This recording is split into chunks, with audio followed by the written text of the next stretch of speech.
Ziploc, designed to help snacks stay fresh on the go. The only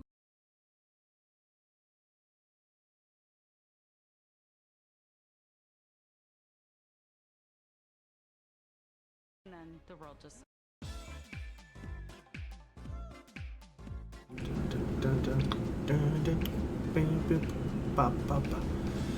Okay, hey guys, it's Lucky Red, it's Indigo, and we are going to do something fun today. So, for those who do not know, My Hero Academia's final chapter came out today in the West, and officially in the West. Technically, people have been spoiling like crazy all week, but we wanted to discuss that, and then we wanted to do our opinion tier list on the arcs in general, because we've actually been pretty big fans of My Hero. Maybe not consistently the whole time, but like...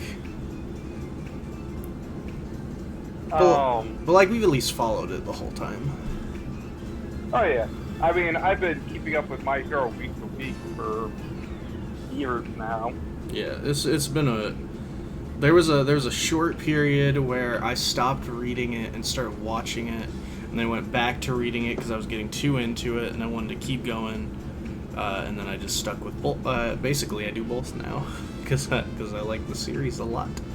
So first things first, we're gonna break down the final chapter, our feelings on it. So spoiler warning to anyone who has not read it yet or who's only watching it. We'll get in the tier list right after that. First things first, we have to talk about the penultimate chapter. Okay. And sure. how it... Again, spoilers for the last season. Yeah. Literally all of My Hero Academia. Now we have to talk about the second to last chapter, where we found out our fan theories were wrong. Bakugo was not Midoriya's hero in Academia. It was Ochako. Which makes a lot of sense, really. I mean, yeah. It's one of the few characters who's always been supportive in there. There was a joke going around about the ending of the series would be like Bakugo dies or whatever, telling his kids or something. Like, this was Bakugo, my hero in Academia. I wish they would have left it with My Hero Academia. Whereas that does not happen in the second to last chapter, which is a great chapter. Yeah. There's like this whole thing where like Ochako is having a like breakdown over the events of the last fight, and Midoriya is like, all those times throughout school, you were my. Yeah. And the first time I paid it no mind, but I just reread the last couple of chapters before this. And I'm like, oh my god, they kind of, like, they didn't, but like, they did a little bit. Oh, you are my hero in Academia. in Academia. But no, surprisingly, we don't end the series off by finding out that, oh, they did a Billboard ranking, and Midoriya, Deku, is the number hero. They don't do that. We actually find out relatively nothing about Billboard rankings or whatever. Yeah, we don't hear anything about that. I mean, they talk about it a little, but only like jokingly talking about. So the last chapter opens up, skipping ahead 8 years. Yeah, after the final battle. After the final battle, everyone's out of school. Everyone's a pro hero, except Midoriya, because he doesn't have a quirk anymore. Yep. So Midoriya is a teacher. Which called that, by the way. Like 2 weeks ago, I was like, he's gonna be a teacher. Yeah, honestly, I felt like that was a really fitting place to put him. Absolutely. I was like, yeah. I mean, whether he lost his quirk or not, I think him being a teacher just made a lot of sense. Yeah, he's a fucking nerd who was always able to figure out cool things to do with people's works. And he researches like hero stuff literally 24/7, so it's like it literally just made sense, really. Yeah. So. Yeah. Honestly, like good call there, Horikoshi. Yeah. And you know, there's kind of like the cliche. Oh, there's this kid in middle school, and he wants to be a hero, but he doesn't have a really good word for it. Yeah. And they're setting up this whole time for Midoriya to run into him and do the thing that All Might did, and be like, "You too could be a hero." And they finally meet up, and this kid's like, "Hey, I know you're this super cool former hero who fought against All for One in the final battle, and I just want to know, can I be a hero like you?" And Midoriya goes, "Well, actually, Yes, he does the appropriate response. Which I thought was a fun little, like, tugging the carpet out from underneath us. No. Didn't want that fucking cliche, oh, he came full circle, he said the thing. Like, no, Midoriya responded the way Midoriya would respond. Yeah. Well, actually, the application of your quirk could be used in this way if you. Yeah. So, like, yeah, honestly, good on him. Dread Red in the chat. No, you need a license. You can't be here. You don't have a license. We cut the clothes and Yeah. disappear. Except no, All Might shows up. Which, by the way, ever since the last battle, they have drawn All Might's eyes in instead of just having black voice. Which is such a nice touch. It's a nice touch. It's also very uncomfortable. All Might's eyes kept moving. Hey, he's not hiding Like, who he is anymore, so he's showing his eyes. It is a nice touch, but like All Might has awkward eyes, and it doesn't help that the first time we ever see All Might's eyes is in a movie, and it doesn't feel like that was the plan, but the movie wanted to do that. Like, I'm not saying it wasn't the plan. I'm saying it didn't feel like that. It felt like the movie added that in. Like, oh yeah, this is All Might with human eyes. Yeah. But anyway, All Might shows up and it was like, hey, you know, we have crazy technology, so do you want a robot suit to fight crime? And Midoriya's like, well, fuck yeah, obviously. Yeah, he's like, hell yeah, I do. Why did you do this? A decade ago when I lost my powers. You have the suit already. Sorry, That's actually a big reason. I didn't call it a cop-out. It's because, yeah, All Might already busted out the Iron Man suit to fight All for One. Yeah. So this is completely, like, this makes sense with the world already. Yeah. And, like, they were already shit like this the whole series. And they basically point out the fact that, yeah, unfortunately it was very expensive, and they couldn't just, like... It seems like they couldn't just make another one. Even though, like, All Might has a fucking Batmobile Lamborghini, so it seems like he's not... Well, that exactly, was what the power suit was. Remember, his Batmobile Lamborghini was the power suit. Oh, I did forget that. Yeah. Um... So he doesn't yeah. just have those lying around. He was given that one. So the end of the series is doing exactly what like 30% of people wanted the entire series to be about, which is Midoriya becoming a hero not because he was given Superman powers, but by using support equipment and, you know, just actually training and working hard and being smart. Yeah. Like, pick the cap off. What do you think? I kind of loved it. I heard a lot of bad things. No spoilers, please. There will be no more spoilers in a little bit. We're almost done. But no, I heard a lot of people complaining about the ending chapter, and from what I understand instantly is all the complaints were clearly from people who saw the scans and made their opinions without reading any of it. Zach, do me a favor. Yeah. Just put a graphic that says spoilers up on screen. Because I'm sorry, there's not a way to do this stream that we have planned without having spoilers. It does not. Okay, hold on. Like, I mean, we opened up with saying we're going to talk in detail about the last chapter. And we're going to have to rank the last arc. Just put a big flat color on screen. There. I didn't even know I could do. Why is that an option? Hold on. Aha. That way, anyone walking in doesn't get blindsided.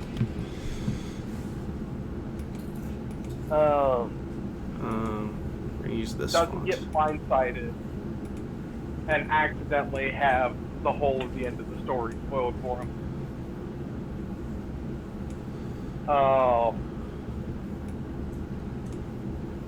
But yeah, no. There. Last chapter, honestly, I mean, I don't really know what people are complaining about. I kind of, I can't. I can like pull it up for a second.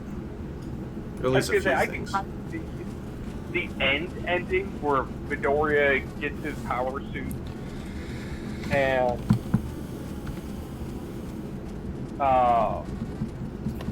runs off in the sunset as a hero again. Like, I could see that rubbing some people the wrong way. At first, I didn't really know how to feel about it, because honestly, him being a teacher made the most sense to me, and I felt that was like a really good way to close things up. But at the same time, again, it's like, well, the technology exists in the world already.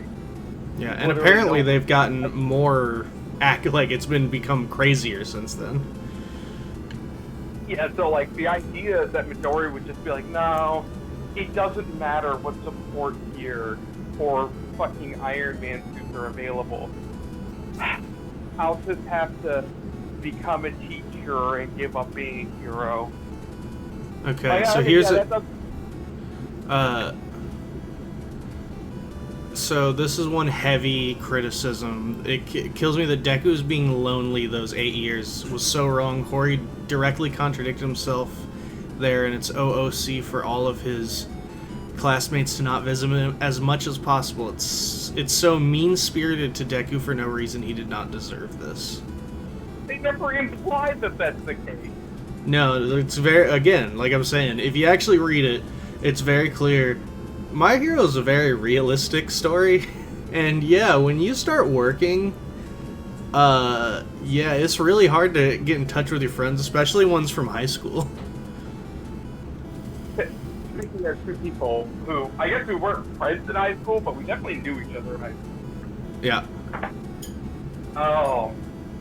But yeah, no, like, it's not realistic for people to have jobs like, being a professional hero and expect to, especially when they're going like top of the line, like the best school in the country,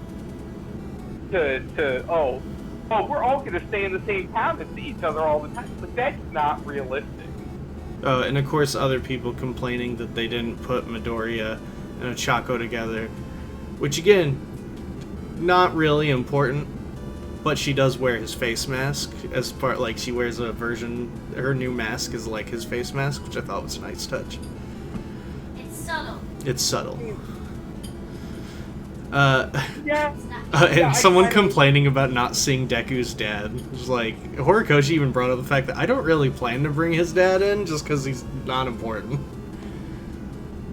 But it's the mystery.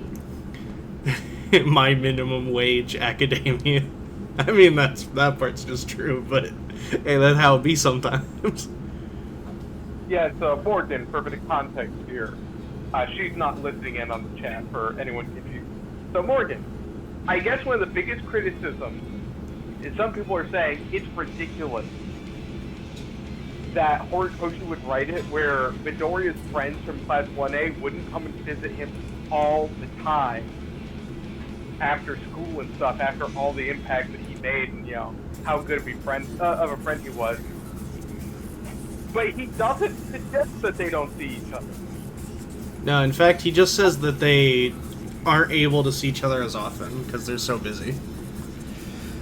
Oh yeah, it's just like they're not seeing each other as often because, you know, they're now some of the most famous heroes in the world. And he has a 9-to-5 job. Yeah, and he's a fucking school teacher, so he has no life. Yeah. So it's like, yeah, that's a really stupid fucking criticism. I feel like someone just kind of made that up to write a negative article. That wasn't even an article, that was Reddit. I've also been seeing it everywhere else, but that's been one heavy thing people talked about, and again, a lot of the complaints I feel like are people who just did not read it. I never, like... I mean, I'm kind of disappointed they didn't go with the Ochako romance, because they spent the entire series building that up, and it feels really weird to leave that on the cliffhanger. Like, it would be one thing if they had kind of a heart-to-heart, and it's like, no. They had a heart-to-heart, but not a romantic one. I mean, about their feelings for each other. And they decided, you know what, this is the right move for us. But it does kind of feel really weird to just loop all the audience and be like, yeah, like, half of Ochako's entire character is going to be like, no, I can't think about Midoriya. I have to work on my career. And she does. Done. Yeah, I apparently she does that. And apparently she does. Apparently that was the status quo for the next 8 years. Yep. Oh. But no, I think it implies that they might, like, you know, again, like, their relationship thing was important to Ochako's story. It wasn't really all that important to Deku or the main plot at all. Which is, I assume... That's always one of my things with shonen manga. Yeah. Is, like, characters like Ochako, whom I like, or like Hinata, whom I like. Who a big part of their character is pining after a main character who Midoriya at least notices and is clearly attracted to Ochako, but that's never something focused on with them. No. Naruto doesn't fucking give a shit about Hinata, except in the case where Neji fucking beats the brakes off her. Yeah, he sees her as a class friend, probably. Yeah. Like, Naruto's feelings towards Hinata for the entire series seems no different than his feelings to literally anyone else he knows. Yeah. That's why I hate their relationship, because there isn't one. That doesn't exist. Yeah, and honestly, shonen as a whole, in my opinion, he's generally pretty bad about that. Yeah. I mean, great. You know, like we're talking for something discovery. Shonen, it's just treating women as, you know, characters pine after the main character. What? No. Okay, you know, I'm not preaching new gospel here. Yeah. But the reason it sucked for My Hero is just because some of these characters are actually written really well, including the female cast. It's really weird to think. Okay, I will give this one a bit of credit.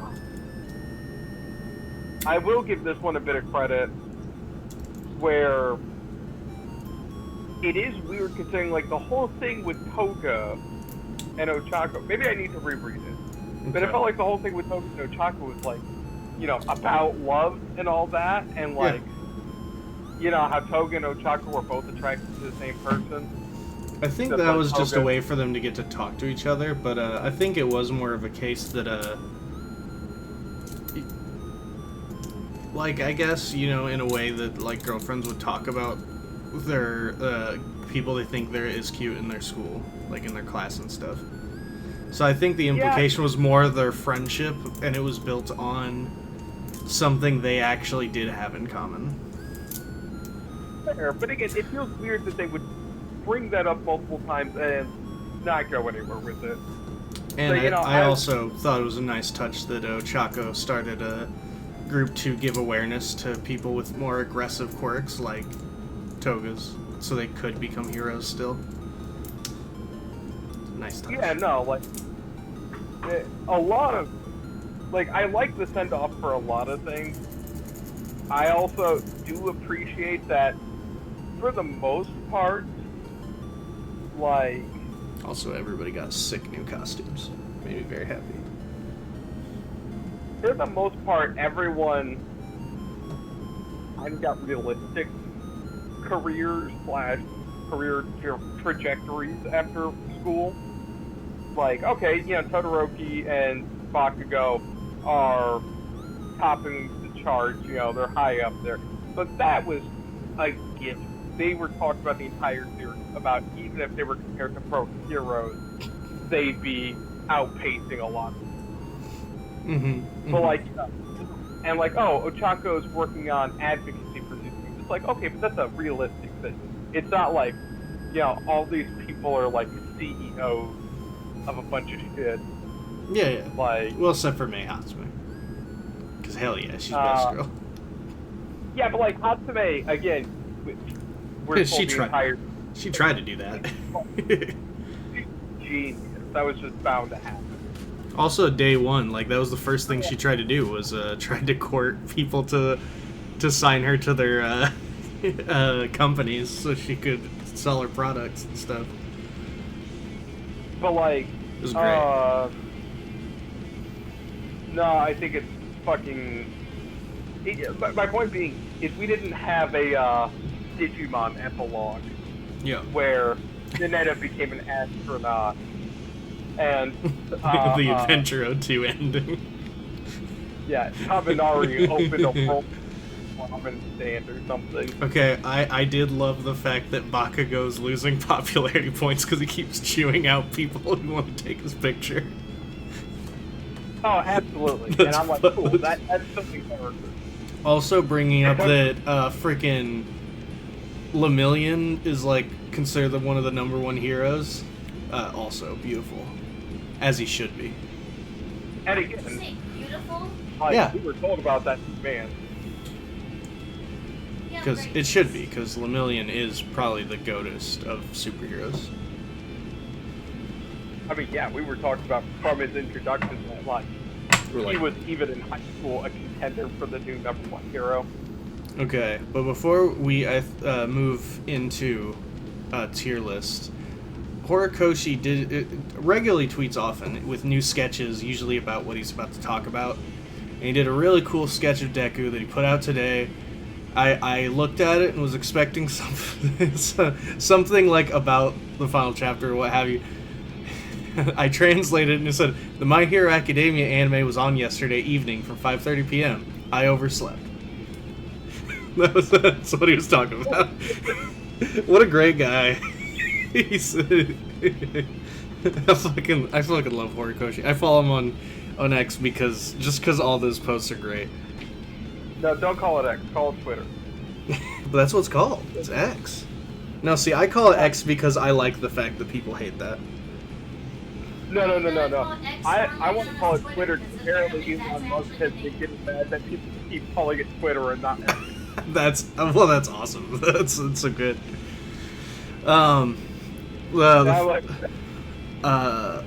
Horikoshi also brought up like working on the Dark Deku stuff was really heavy with him, and it actually got him really depressed.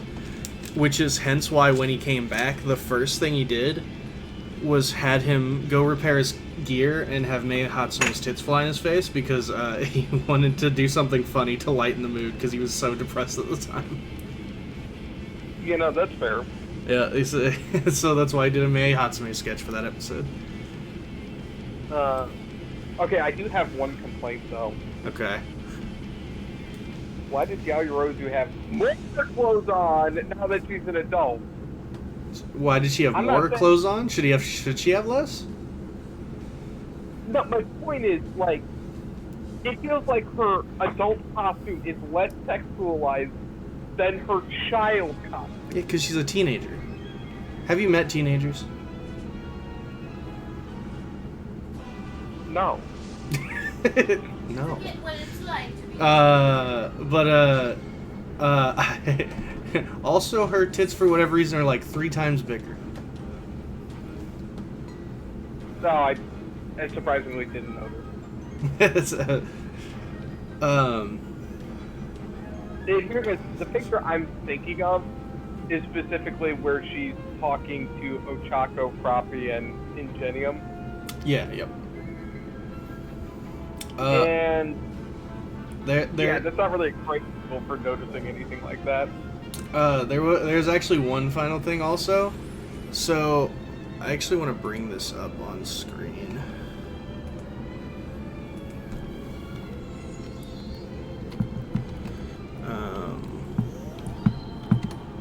Also, Horikoshi deserves the oversleep. Because whatever you think of My Hero, denying that it's one of the most popular shows in anime ever would be silly.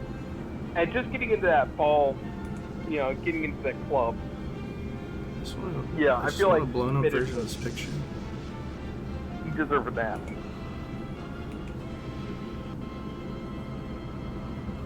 Show me the picture, please. Yeah, it's so tiny. I hate it when this happens.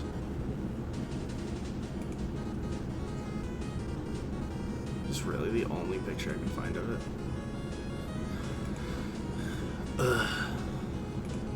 Yeah, I guess that works. There we go. It's full raw, but we can take the spoiler off now. So this image is from chapter 1122 of One Piece. This is the chapter that just came out today in the U.S. It was already out early this week, but the reason I went... Start spoiling something completely different. It's just a picture of Smoker.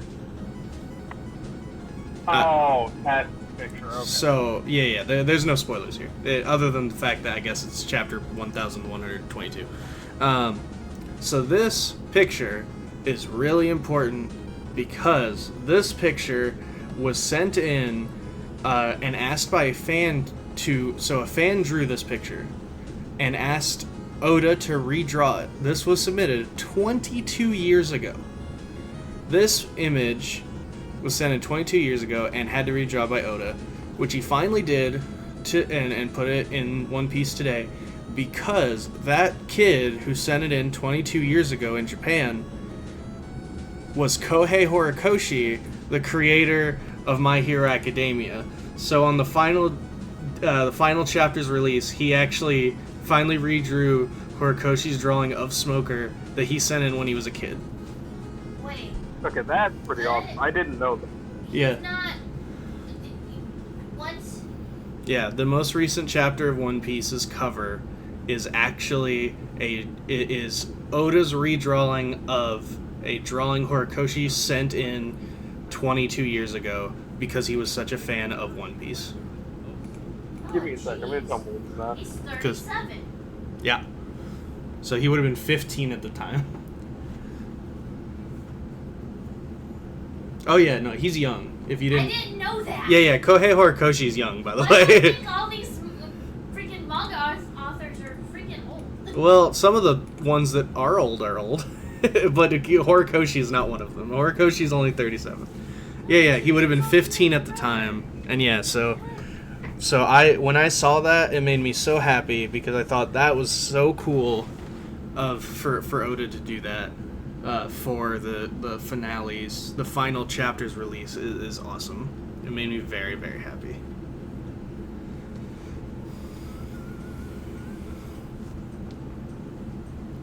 Dun, dun, dun.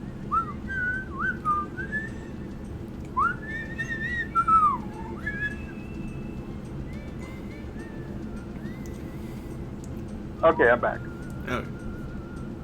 But yeah, All right. I thought that was really cool. I think that's super awesome. Yeah, it made me very happy when I saw that. But now we can get to the real reason we came together today. We're going to tier list all of My Hero Academia's arcs. Unfortunately, they put them in a really weird order, so I'm going to pull up the actual order because I tend to forget the name of every arc. But I already did pull this up. I did have a thought on this. Yeah. We don't have to do this. But for structuring this tier list, Okay. I came up with an idea. Uh-huh. We just 5 tiers. Okay, there's 5 tiers. Alright. And it's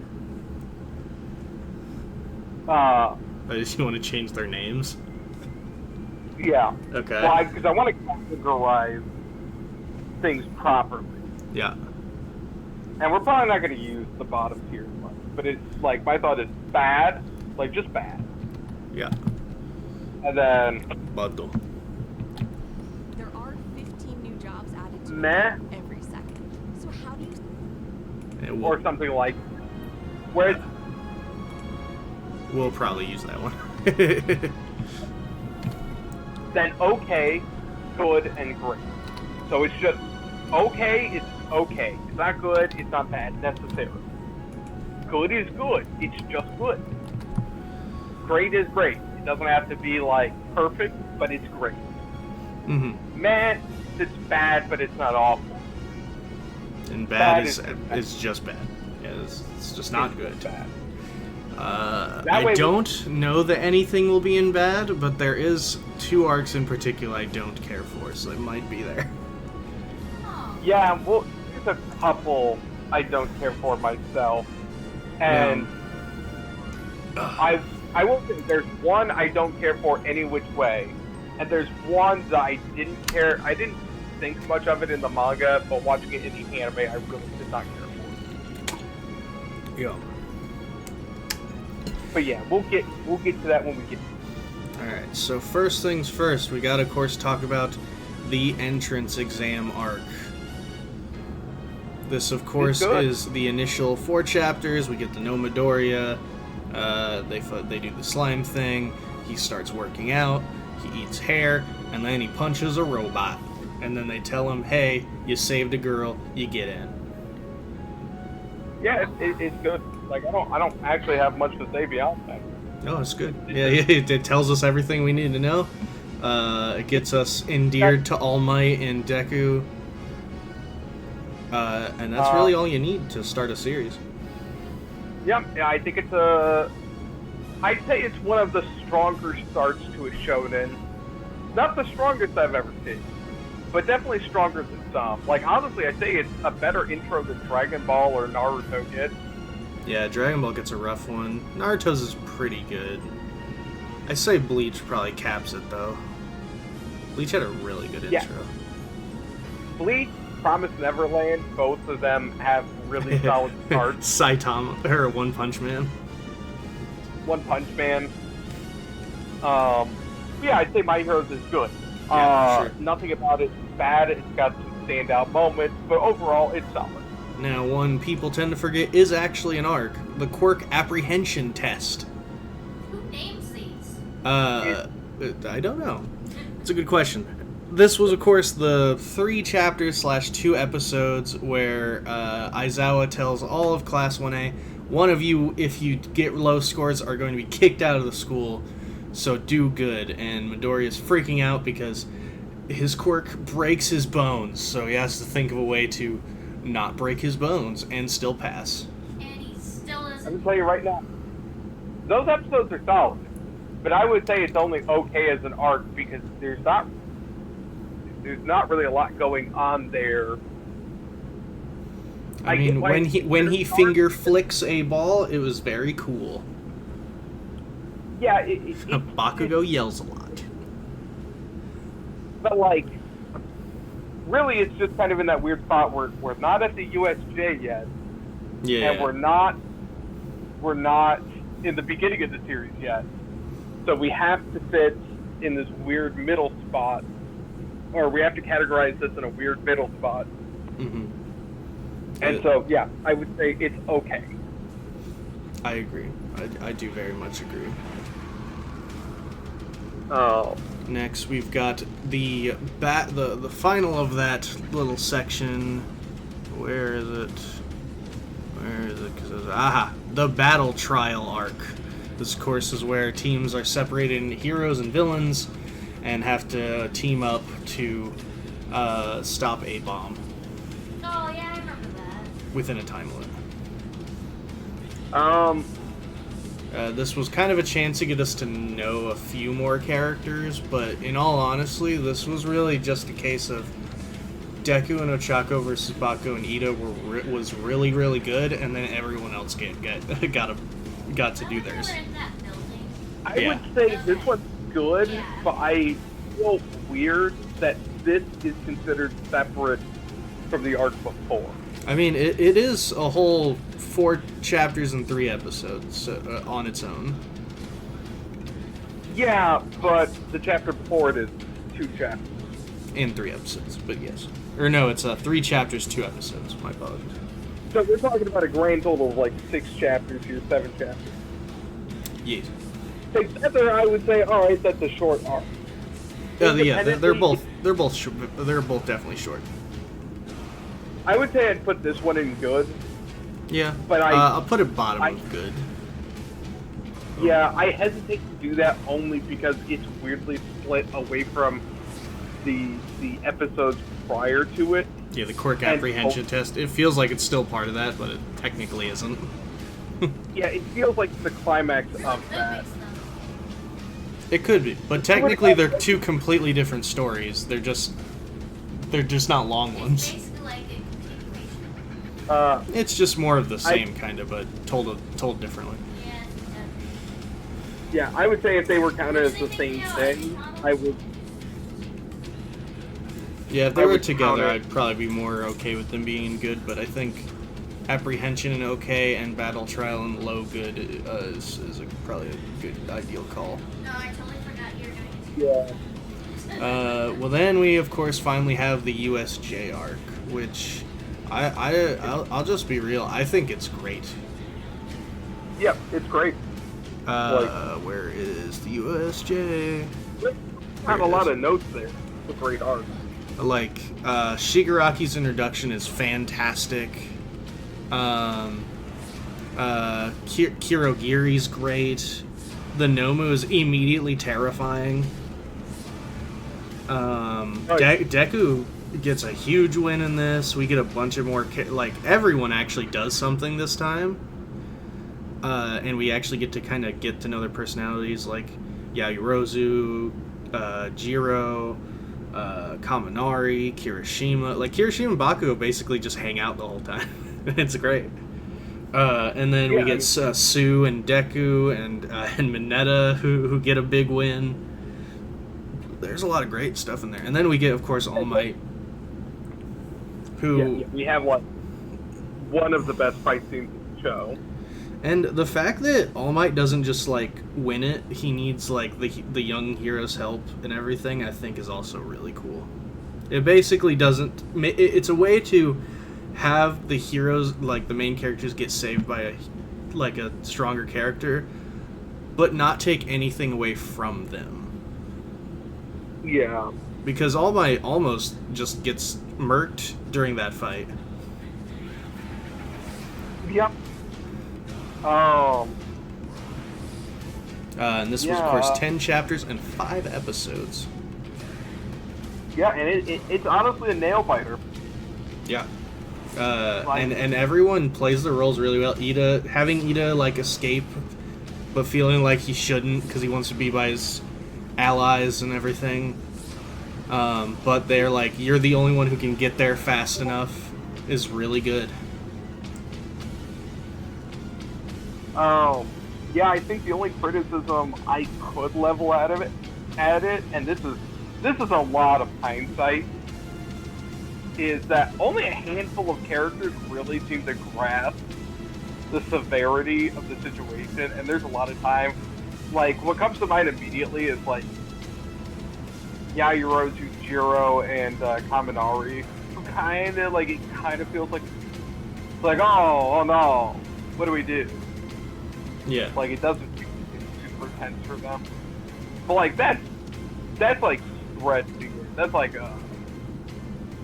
I came up with this nitpick 5 years or whatever after I read the arc or watched the arc. So I wouldn't consider that strong criticism. Yeah. No. There's just, like, little things like that. I get you. It's great. Honestly, I feel like it's going to have a lot of company real quick. Well, of course it is, because immediately after that, we know what's next. Next is, of course, the UA Sports Festival, which is probably the best arc in the series. It's a tournament arc, and it's absolutely amazing. I don't. Here's the thing. I don't know that it's better than USJ. Really? You think it's lower than USJ? I don't know because I feel like as good as the sports festival is, it's got a couple of hype moments, and then Midoriya's fight with Todoroki is just so good that it elevates the rest of the arc. Mm-hmm. But Well, and Ochako Like, and Bakugo is really good. you're not wrong. Yeah, I wouldn't say one's better than the other. I'd just say it would be hard for me personally to call. Well, I mean, we have to. No, we don't. It's our list. We can make the rules. Okay, so it's technically sitting in front of it, but that's because it's where I set it. So it's they're one and the same. It's true. I would say, yeah, Sports Festival might be a little better, but it's really like 51-49 sort of situation. Of course, that is that is a total of 23 chapters and 13 episodes. Yeah. Which leads us to the Versus Hero Killer arc. Good old Stain arc. It's still great. I would say it's still great though. it's deals with like how Hero Society handles a lot of stuff. We get to see all the characters work with pro heroes for a while. We get to kind of basically learn why Deku is the perfect example of the fact that Stain's whole mentality of there is no such thing as like a perfect hero besides All Might, because Ida proves him right because he's only out for revenge, but Deku proves him wrong because he's explicitly being the hero he's literally like describing. But then you also have Todoroki come in, who literally is assigned that a hero who was initially just out for selfish reasons can then turn good, proving that Stain is wrong. But then Stan's speech is so compelling that it brings a bunch of people towards it. It's just really good stuff. It's like all really good. Like, what do you say? It's also got great development for Midoriya, and you get to like actually spend some time figuring out his work, which especially when you were, in those early days when the episodes of the chapters weren't out yet, and like you're constantly just like it feels like it takes forever, or it took forever to get to a point where Midoriya could actually use his powers properly. And so it's so satisfying when you finally get there. And it's like, no, he can actually do stuff now. Yeah. I mean, aside from the whole thing, and I swear I've been saying this the entire show, Midoriya is jacked. He can just punch people in the face. He is so fucking toned. Like, I mean, just being toned, he won't have superpowers, superpowers, but like he's jacked though. Like, yeah, it's like, dude, look at Aizawa. Oh, my quirk doesn't work. I guess I'll just shit out of you. Yeah. Like, that was his, so I never got the whole, like, you don't have a quirk. I get we have cybernetic enhancements and power suits, but I don't think you can be a hero without a quirk. It's societal biases. I guess. But it's this also was one that 15 the chapters and 8 episodes. One that this series is just not at all interested in talking about. No. Vigilante show, but I never read that. Now would we put that above UA or the USJ? Look, I just kind of feel like they're all really good here. Don't not really wrong. Have like. Well then. Like yeah. We'll put it behind the other two just because chronological. That's okay. Well then we gotta talk about the final exams arc. It's, of course, It's 10 chapters and 5 episodes. I would argue it's towards the bottom of okay. Really? That Because, low? Dude, I forget this arc happened. Yeah, it's where All we the get time. Deku and Bakugo work together, fight All Might. Mineta gets his first big win, baby. And we also get the introduction of Yaoyorozu's awful fucking character arc about how It's so good. The first time, and this is the first time. even then it fell out of place because it's like, where was this in the last 2 fucking seasons? Well, she wasn't talking or doing anything yet. Well, this is What still about when season. she- This is still season 2, by the way. But still, No, I know it's the end of season 2. yeah. But like, in the whole of the prior of the season, the prior one, it's like, in the USJ we never saw her like, oh, I don't feel confident in myself. Like that, it never showed up there. Never showed up until the end of season 2, where it's like, And it was you know really what your good. problem is? I thought it was great. You don't believe. I do believe that. I think she's great. I love Creaty. I just wish she didn't have a shitty hero name. I like Yaoyorozu. Yeah. I don't like these episodes where it's like she doesn't believe in herself, because they never feel, for me, connected to the rest of the show. Because that lack of confidence in herself never feels like it shows up, I mean, except in these moments where they're like, zoom in on it. I will. Man, bottom of okay though. That feels really low. I mean, put it where you want. That's just my opinion. All right. You Well, can put it you know top. what? We'll meet in the middle, and I'll put it top of okay. I was gonna put in low good, but I'll put top of okay. Why? I don't think it's bad. Again, it does a lot for Midoriya and Bakugo's And development. we get one of my favorite bits: Mina and Kaminari versus the principal. Where we realize, oh shit, they're fucking stupid. I do feel like that one's a bit mean. It's just like, Yeah, alright, it really is so fucking mean. Midoriya and Bakugo don't get along. They need to learn to get along, even though they don't get along because Bakugo is an asshole. Yeah. So it's really just Bakugo has to learn to not be an asshole for 5 minutes. Yeah. And since they're some of the best guys in the class, we're going to put them up against the best hero, All Might. Yeah.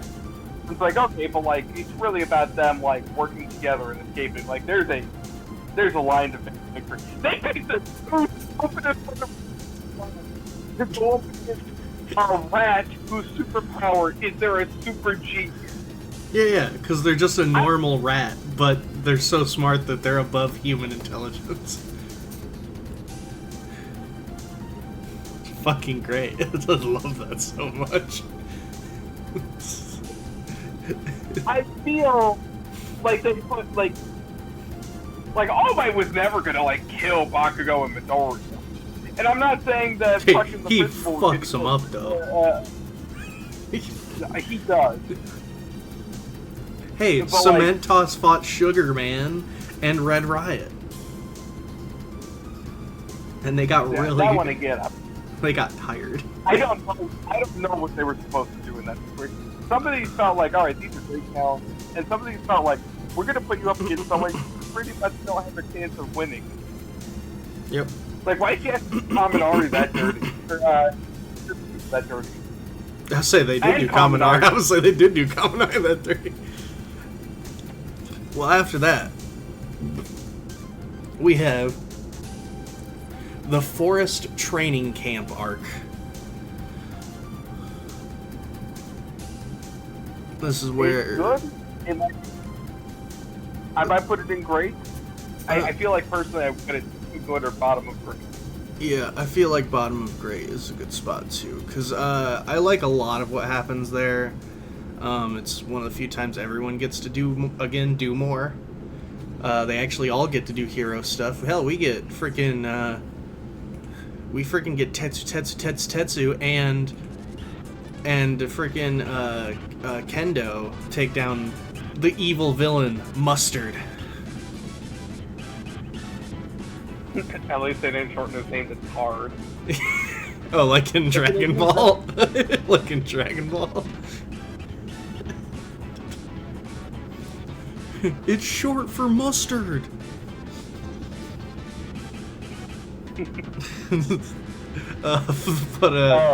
And can't forget about Moonfish. But yeah, honestly, he was really creepy, so. He was really creepy. And we get one of Deku's probably best wins in the show. It's the first time we get a name drop. Like, he hit Boku no Hero! Like, him saying my hero in English was very funny. Hearing him say Boku no Hero made me laugh really hard when I heard the Japanese version. Look, hindsight has dulled me to that. One, I actually don't really enjoy it in the anime as much. I think I get like the manga, whether or not this is the intention of the manga, because in black and white, it's got a naturally grittier aesthetic, just because it doesn't have color. And so I like the more like Midoriya desperately pulled a wind out of his ass feeling in the manga versus the much more uplifting feel in the anime. And that's just personal preference. when a kid forgets how to count and beats up a buff guy. Yeah, 1,000,000%. That's not how percentage. And then everyone on the internet be like, "Oh, people like, what does that mean?" Like, oh yeah, people took it like serious. Yeah, people took it like really seriously for some reason. He's just a kid punching literally as hard as he fucking can. Yeah, he just said 1,000,000% because it sounded cool. Like he's just hyping himself up. Yeah. But yeah, no. I feel like that has been dulled to me over the years, just because the amount of fucking small children that Midoriya had to kill himself to save over the years. Yeah, but can he really call himself a hero if he can't save one child in trouble? Generally, he can't call himself a hero if he can't save every small child in trouble anywhere. Yeah. Because every time he sees a small child in trouble, I can't call myself a hero. Have you heard of Superman before? If I can't cure cancer, why am I even here? This is an exact quote from Superman. God. Because he's so great. I fucking love the way too good guy hero. Superman and Lex Luthor and make absolutely sure that everyone else is Superman. It's a hero. Dude, I don't think there's a better way to do that than how they did it. Why am I here if I can't even cure cancer? Mr. Luthor, we finally did it. We found a cure for cancer. You fool! I didn't want a cure. I wanted a treatment so we could charge them for it for years. It's in the same breath, and it's great. I fucking love that so much. There's no clear way to do that. There are subtler ways, though. This is Superman. We're not going for subtlety. This was 14 chapters and 7 episodes. Yeah. Which leads into the next arc. Where is it? What is it? Am I blind? I mean, yeah, but... Oh, here it is. I'm stupid. I'm going to put it on the top of Great. Because next is the Hideout Raid arc. This is the best arc of the show. I'm not... That's not a debate I'm willing to have with anyone. It's an arc. I have gone back to watch that arc so many times. It's the only one I have. I've read it. I've seen it in Japanese. I've seen it in English. Yeah, I think I'm gonna go for Spanish next. Fucking that arc is fantastic. Yeah, you get great moments Like, with a lot of characters who don't do much. We get the stealth here. We get probably one of my favorite villain introductions of all time. Good. I mean, I don't think I can another villain who was introduced in a more pants-shittingly terrifying way. Literally, the kids are like sneaking around. The entire place is blown away, and then his theme song hits, and it's one of my favorite villain themes of all time. And then we see him, and he's goddamn terrifying. This motherfucker took out like 3 of the top 10 heroes in a single hit, and it's not like these guys came out of the woodwork. We'd seen some of these guys around already. Yeah, it was Mount Lady. I forget who. Best Genus and who the Orca's in there in the anime, but I don't think he's there in the manga. No, he is in there in the anime, but not the manga. But he's with All Might at the time. He's not there. I forget who the third person was. There's a third person, but I can't remember who it was. Because Genus saves both of them and gets decimated. And then all we see to end that episode, or chapter, or whatever, is just Deku, Kirishima, Ida, and Yaoyorozu's reaction, which is just horrified. Like, it's pure terror. And, like, it's perfect. It is so perfect. Like, All For One at that time felt like the best villain ever, and he didn't really do anything. He really didn't do much of anything, but that intro alone made me instantly like, this was one of the greatest villains of all time. I mean, his introduction already, everyone's like, dude, this guy is fucking dope. Yeah, because he is. He's not done anything aside from that one attack and dropped his fucking mixtape. Yeah, and he says a few words, and it's great. Also, his dubbed voice, man, using father was great. Oh yeah, absolutely. And then, of course, everything to do with All Might in this arc is just perfect. I will say, where there's a lot of I prefer the Japanese, I prefer the English in this show. Like I think both are really solid. This is one where I'm like, no, you gotta watch it. Chris Sabat absolutely kills it perfectly. Yeah. And yeah. Him, like, my cousin, who was a bigger comic book fan than I've ever been, pointed out to me that there's no more Superman-esque line than he punches in the face and he said that didn't even hurt a little bit. Only for All Might to scream, I didn't put my back into it that time. And it's like, that's the perfect line. That is exactly a Superman quote right there. So yeah, that's arc in the show. I think there's another arc that, like, we you know, again, USJ, great. Stain, great. Sports Festival, great. Force training camp. It's great. I don't think any of them top that arc. It's just perfect. Even one moment that most people don't really talk about as much, when they actually save Bakugo, the fact that they put so much budget into that one shot for that animation is crazy. Yeah, I'm gonna be that guy. It's all downhill from here. Only for a little bit. We pick it up eventually. Well, here's the thing. This is the end of the story. Yeah. Everything up till now has either been good, great, or so small of an arc that it really doesn't matter if it's not great.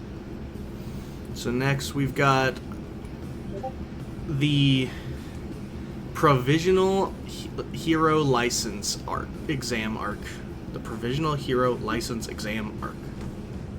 I know we're gonna fight about it. That's fine. This is a bad arc. We're not gonna fight about it because I actually agree. This is if it's not my least favorite arc, it's my second. It's just the only thing I give it is the fact that I really like the antagonist of the arc. I really like Gale Force, Inase, and that's pretty much all I like about. And Gang Orca, who's great. Also, if you talk about the anime, this also includes the worst episode in the whole series. But it's only in the anime, it's not in the manga. Because there's not many filler episodes in My Hero. The ones that there are actually not that bad. I actually haven't minded most of them. This one is terrible. Because there's apparently a law in Japan that if your show, whatever, falls on this date when it airs, it's called Love Day apparently, you have to make an episode based around that holiday. So they had no choice but to interrupt the arc and do this Love Day episode. And although All Might playing Overtop Villain was funny, it is a terrible episode. It is not good at all. It's very clear that the creators did not want to do this episode. Yeah, and but we're not going to talk about that because I don't even think it's fair to blame the animators. Yeah, they could have put more work into it. There's the writers, I mean, more accurately. Mm-hmm. They could have put more work into it, but at the end of the day, they got forced into doing it against everyone's wishes. Oh yeah, it's called Special Episode Save the World with Love. So, I'm not going to hold that against them. What I will hold against them is punishing Todoroki for no fucking reason. Well, he was really mean. He didn't talk to him. He was kind of rude to a guy during a highly competitive private exam for the best of the best and the wealthiest of the wealthiest. Yeah. What a dick. And this guy took it so personally, he ruined Todoroki's chances of getting his license. And his own. And then Todoroki got called out. It's like, you should have done better. Todoroki also like fucked around and found out, but yeah, it's all Inase's fault for like no reason. Inase is a very fun character, but this arc is just not good. It's important because they need to get their licenses. Other than that, there's really not even much that happens here. Yeah. Actually, the only thing that's really... Toga also shows up. The only thing, other than Toga showing up, I guess, that's really all that important here is the fact that Bakugo, doesn't pass. Which is very important. And that is important for his character. Wait, do we count Bakugo and Midoriya's fight in this? It's actually part of the arc, yeah. Fuck. I know, and it's great. And it's very important, very good. I still don't know that... But I know, it's really good, though. I don't think... That fight is really good. Like, that's a huge character moment for both of them. But the rest of the arc is so bad. And it's not good reading it or watching it. No. A rarity, because usually My Hero arcs, at least when you get to arcs that are just like pure action and not much else, the anime handles it a lot better. Horikoshi, he's really good at what he does, but man, that guy can't write fighting.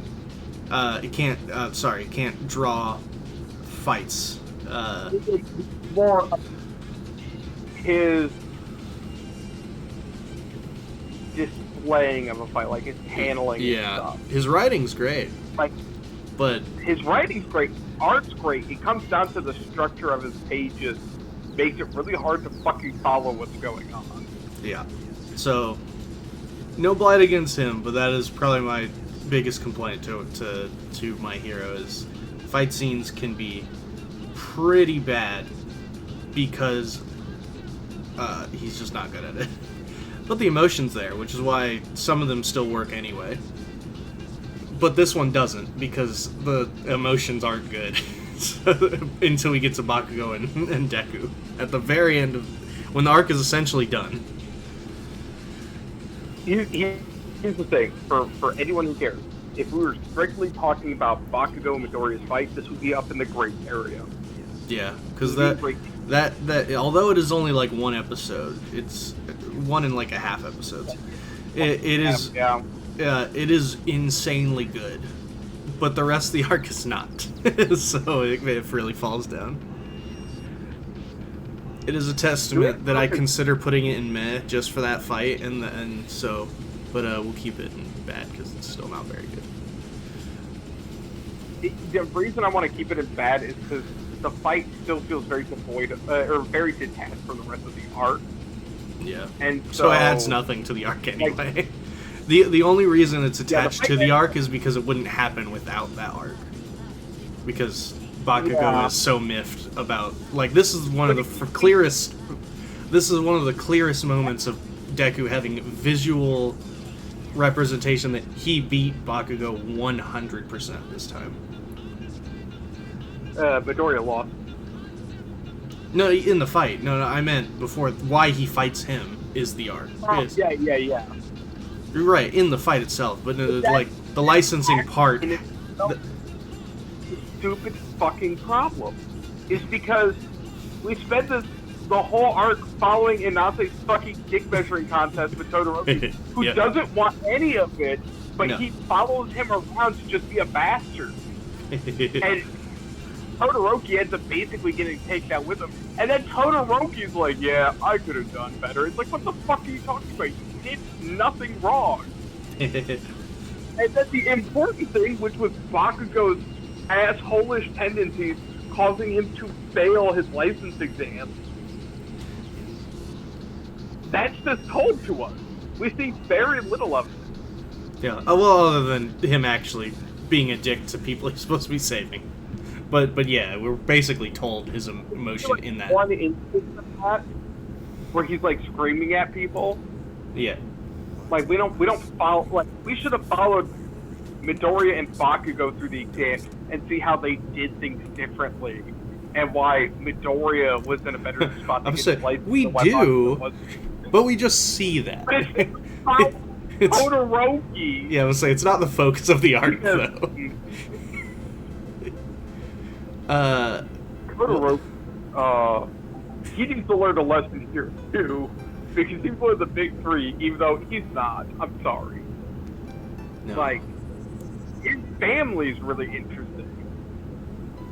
Which is why we'll get to an arc that I say might actually be one I like less, but we will get there soon. First, we've got to talk about the Shiei Saikai arc. For me, it is the most up-down arc in the whole series. I would say it's good. Like, just get that out of the way. I think it's a good arc. It's not great. I don't think it's bad. In the manga, it's pretty rough at times just because there's so much action. It's actually not bad. I just remember there being points where it felt like it's chapter after chapter of just brick dialogue bubbles. Well, it's because, by the way, this is only 17 episodes. This is 41 chapters. Yeah, it's a fucking long arc. But in the anime, it's actually fairly standard. This is also frustratingly where we start getting to the point where My Hero, one of its biggest strengths becomes one of its biggest weaknesses, and that's pacing. Yeah. Like, at this point, the pacing for My Hero starts getting really rough. So I'm gonna step away from the Shiei Saikai arc for a second. Okay. And we'll talk about the pacing. Like I just said, the pacing just gets rough from here on. And honestly, I don't think it ever really gets better. Yeah. And the other thing is, Midoriya does not have another character moment till the end of the show that is not repeating a character moment he already had. Yeah. And that's, I think, why there's this, like, middle lull that just drags. Because, like, our main character character, like, one of the big things was, like, Midoriya was such an engaging protagonist up till this point. And at this point, he's still kind of returning because this is his first real outing as a hero. Mm-hmm. People like them fall back to, if I can't save this small child. But Sir Night-Eye is great, and we can't forget about the most consistent pro hero, Rocklock, who keeps coming back every single arc after this. Yeah, he's in the show a lot, considering he doesn't do much. Nope, he shows up in this arc, criticizes Deku, Deku proves him wrong, and then he shows up in every arc afterwards. He Like, still doesn't really do anything. I don't have an issue with him or anything. He just weirdly shows up a lot, considering he doesn't do anything that important. Yep. But the Overhaul himself, also, I'll say, he's not a very good villain. I think he works for what the story they're trying to tell. Because I feel like at the start he feels a lot like Shigaraki, but by the end we prove how much he isn't. Which I thought was a nice touch. But reading it like week to week, he was very annoying. And outside of Rappa, I couldn't even tell you a single one of his henchmen's names. I think one was like Chrono something. Sure. But granted, the Eri Lemillion stuff I thought was really good. Basically across the board, I thought it was great. Deku gets a big win and then gets shit talked by everyone for it. That's the coolest fucking fight scene in the world, and they decided to give the fucking goddamn Microsoft PowerPoint treatment. My brother actually has the moment of Deku's 100% punches destroying Overhaul tattooed to his arm. I mean, that's, fair, honestly. That's sick as fuck. He even has like the pink giant fists colored like they did for the shot in the anime. This is also where the anime does some weird shit. I was really looking forward to Midoriya having his Yusei Run moment here. Yeah, this is when they stopped using Yusei Run. Yeah, there was your problem. Yeah, they started using, what was it called, Ready, Set, Run or something? I don't like it as much. I don't know. Mistake. Unquestionably a mistake.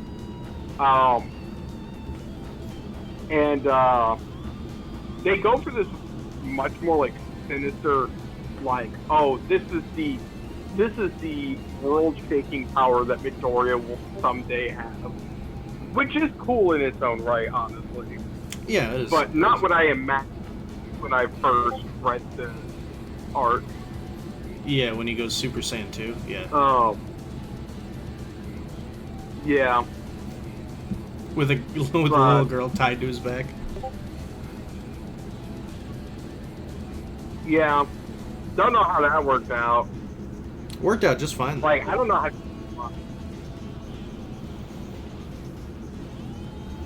You would think, like, him pulling his arm back with all the force of fucking a continent moving would, like the kinetic energy would just, like, kill her immediately as his shoulder blade just... No. She's on his back. That's not where his fists are. That's right. Kinetic energy doesn't go through your back. Yeah. Physics don't work. Physics only work forward. They don't work back. It's true. Everyone knows that. Everyone. Next we got another mini arc, and I think one of the last ones actually. No, we've got a couple more. I do want to bring this up real quick. We kind of skipped over Midoriya developing his shoe style. How he has these fucking steel-plated boots now. Hey, if you can't punch, let's kick. And, fair. I do appreciate we have a Fair. whole section where he learns that he can kick things. That is, fair. But what I love, I'm just thinking about it now. They make, all the time, it's like, oh, machinery, metal armor, that shit gets treated like toilet paper whenever they get hit by a big bat. But Midoriya's boots, like, survive the entire show. Like, I guess the steel plating on these shoes is just something else. Because I can't think of, like, him ever losing them.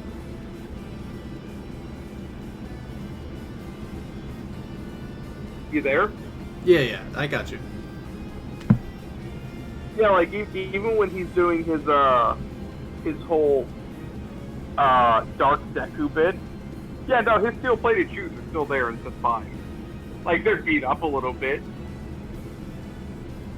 But, like, they're fine. But, like any other bit of, like, mechanical power that Midoriya gets. I also like that when we get to that stage of the show, we just ignore the whole shoot style thing. Like, shoot style just gets dropped pretty quick, honestly. Yeah, he still kicks. That's shoot style, right? Yeah. So there you go, yeah. Yeah. What are we on? Gentle now? No, you're forgetting one of the mini arcs we had in between. Because next is the remedial course arc. Oh. We gotta talk about the provisional licensing exam too. Throw it in math. I have nothing to say about it. Oh, I thought it was cute. They help children.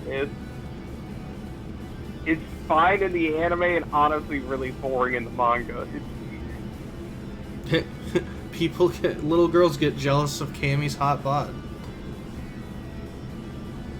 Yeah, little girls think that one girl is slutty because she has boobs and she's trying to steal their man who's twice their age, 3 times their age. Yeah. This really sounds like all child behavior. I take it back. Put it in math. Hell no, fuck you. This is, you're right. This is great. I'm putting those in great. Fuck you. No, I'll keep it in mint. Mint's fine. They make a slide. It's great.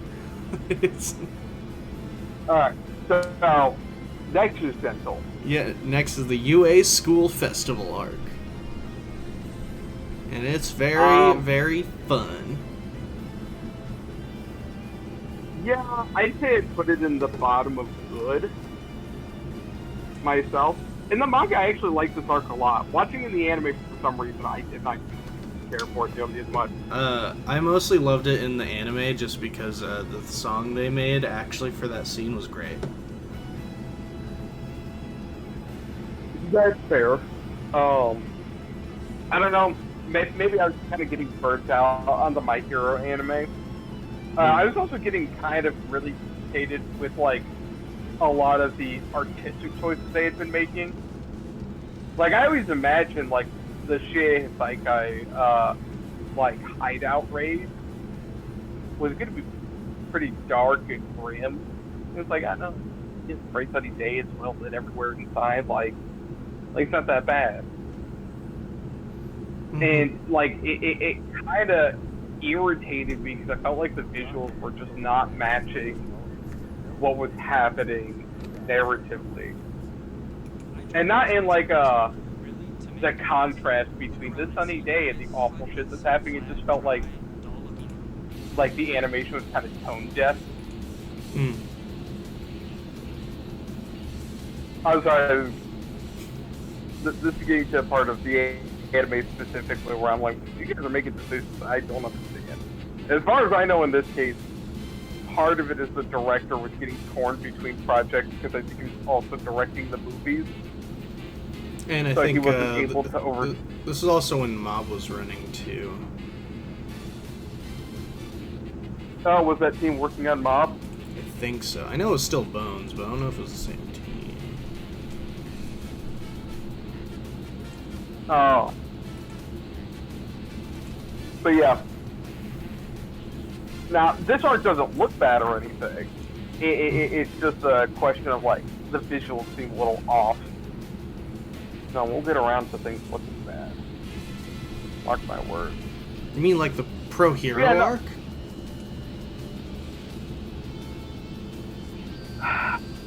We'll get there. No, that is the next arc. This is the Pro Hero. Oh, we're already, oh, no, the fucking, no, Endeavor's fight, no, this is great. It's not like the best of the great. But, like, Endeavor's fight with the talking Nova was great. Against a Hood. Like, honestly, I read this. I know Endeavor survived, and then I watched the anime, and I thought Endeavor was gonna die. Because he knew it was going to happen, and still, like, was like, oh! Yeah, I mean, honestly, like, the anime did a great job sucking you in and, like, really making you feel the weight of what's going on. It also does a good job, metaphorically, like, the fight is so unbelievably tough for Endeavor, and I feel like that does a good job showing visually, like, that he's not All Might, you know? Like, he's not prepared for this job, or not suited to this. Like, don't judge me by what I've said or what I've done. Judge me by the action. Judge me by my actions. As the number one. Judge me by my actions. What about when you beat your children? My other actions. My new actions. Your actions. Like, no, you know, this is actually a nice reprieve where I think this arc is done phenomenally. But again, like, Overhaul and Gentle, I think, are fine. I think we're just kind of getting to a point where, like, Midoriya is not really having any major development as a character. And so, it feels like the show starts to drag a bit at this point. But then we get to Endeavor, and it's like, honestly, Endeavor's whole family thing's pretty great. Like, it's dodgy, like, because it's like, well, no, he beat his wife and his kids, so it's like, Didn't beat his wife. Did beat his kids. No, he beat his wife. No, he didn't. He emotionally abused his wife. No, he physically beat her. It's like, there's a whole thing about that. No, he physically beat her too. Maybe. Yeah. And it's, I will give the show, and we'll talk about this more later, the fact that the show, while I feel like we skipped a few beats in Endeavor's character arc, the show does a good job of walking that line of, no. No one forgives Endeavor. No. People just move on. Like, they learn to move on and move forward. It's a little tricky, it's a little dicey, but I feel like Horikoshi handles that arc, that story arc, about as well as you could reasonably expect. No. See, you forget. We proved that that's okay because Bakugo's mom beats his son. I mean, sorta. I mean, she slaps the shit out of him. I mean, yeah, but like, it's a I'm gonna tan your hide sort of thing versus the dad came home after drinking a bit much, and so I needed you to go hide in the closet. Like, well, I mean, how is he gonna beat All Might? I mean, really. If I want to beat All Might, at least I could beat my wife. It's the only way.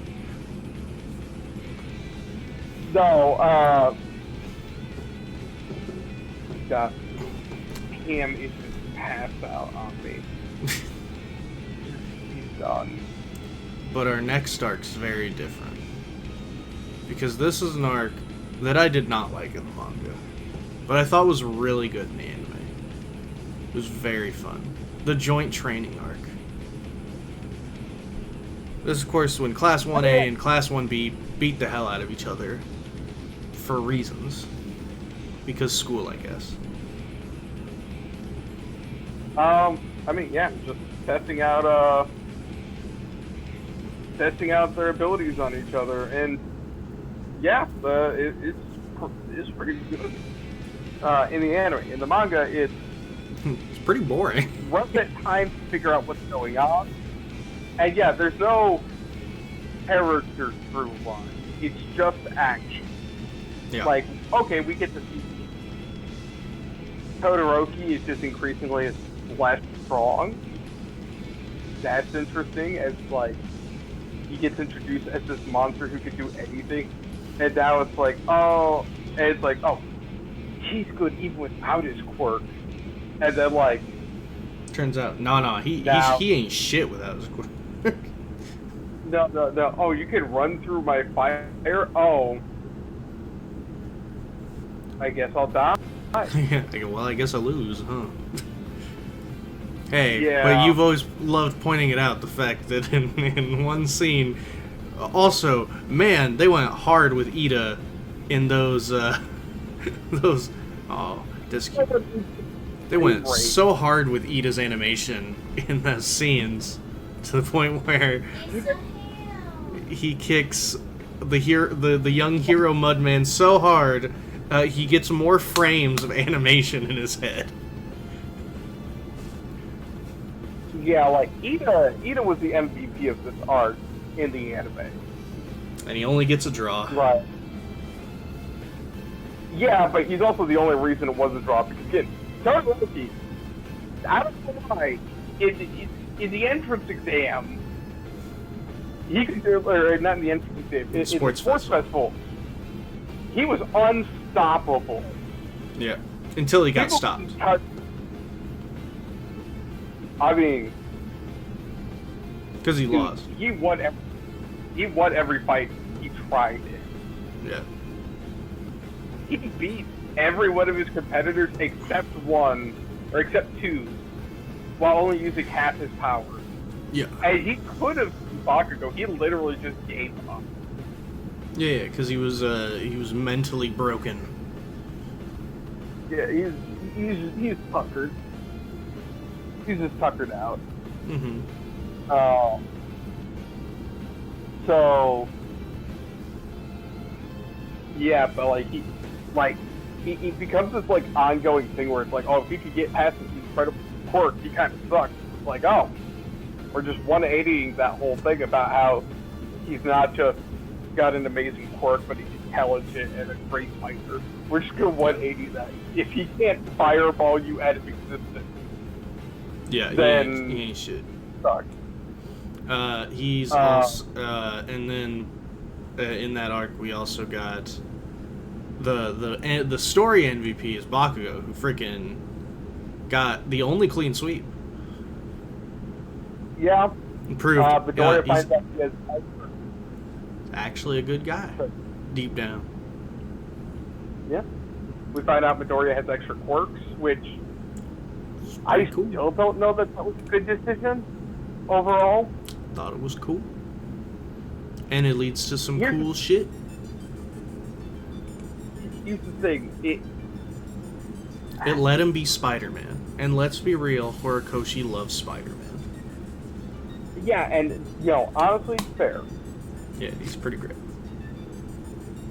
But I think it's a bit much when he already had the most powerful ability in the world to let All Might undeniably be the #1 hero. Yeah. He's like, oh, here's a tool bag of new quirks. Yeah, well, he needed it. All Might didn't need it. He was strong. But Deku, he's just ripped. Oh. But we know what the next arc is. because it's probably the polar opposite of what we were just talking about. Because this is an arc that in the manga was actually really great, but the anime wasn't very good. Oh God. Because it's I didn't realize it's 23 chapters, but only 6 episodes. Yeah, trim the little fat off. The Meta Liberation Army arc, aka My Villain Academia. And this is one where the issues I have with the anime really take hold. They're very hard to miss in that one. Yeah, where... Hey, we don't get any PowerPoint presentation.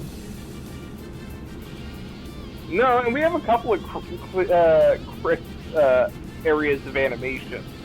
Oh, like Toga's Awakening. That was pretty sick.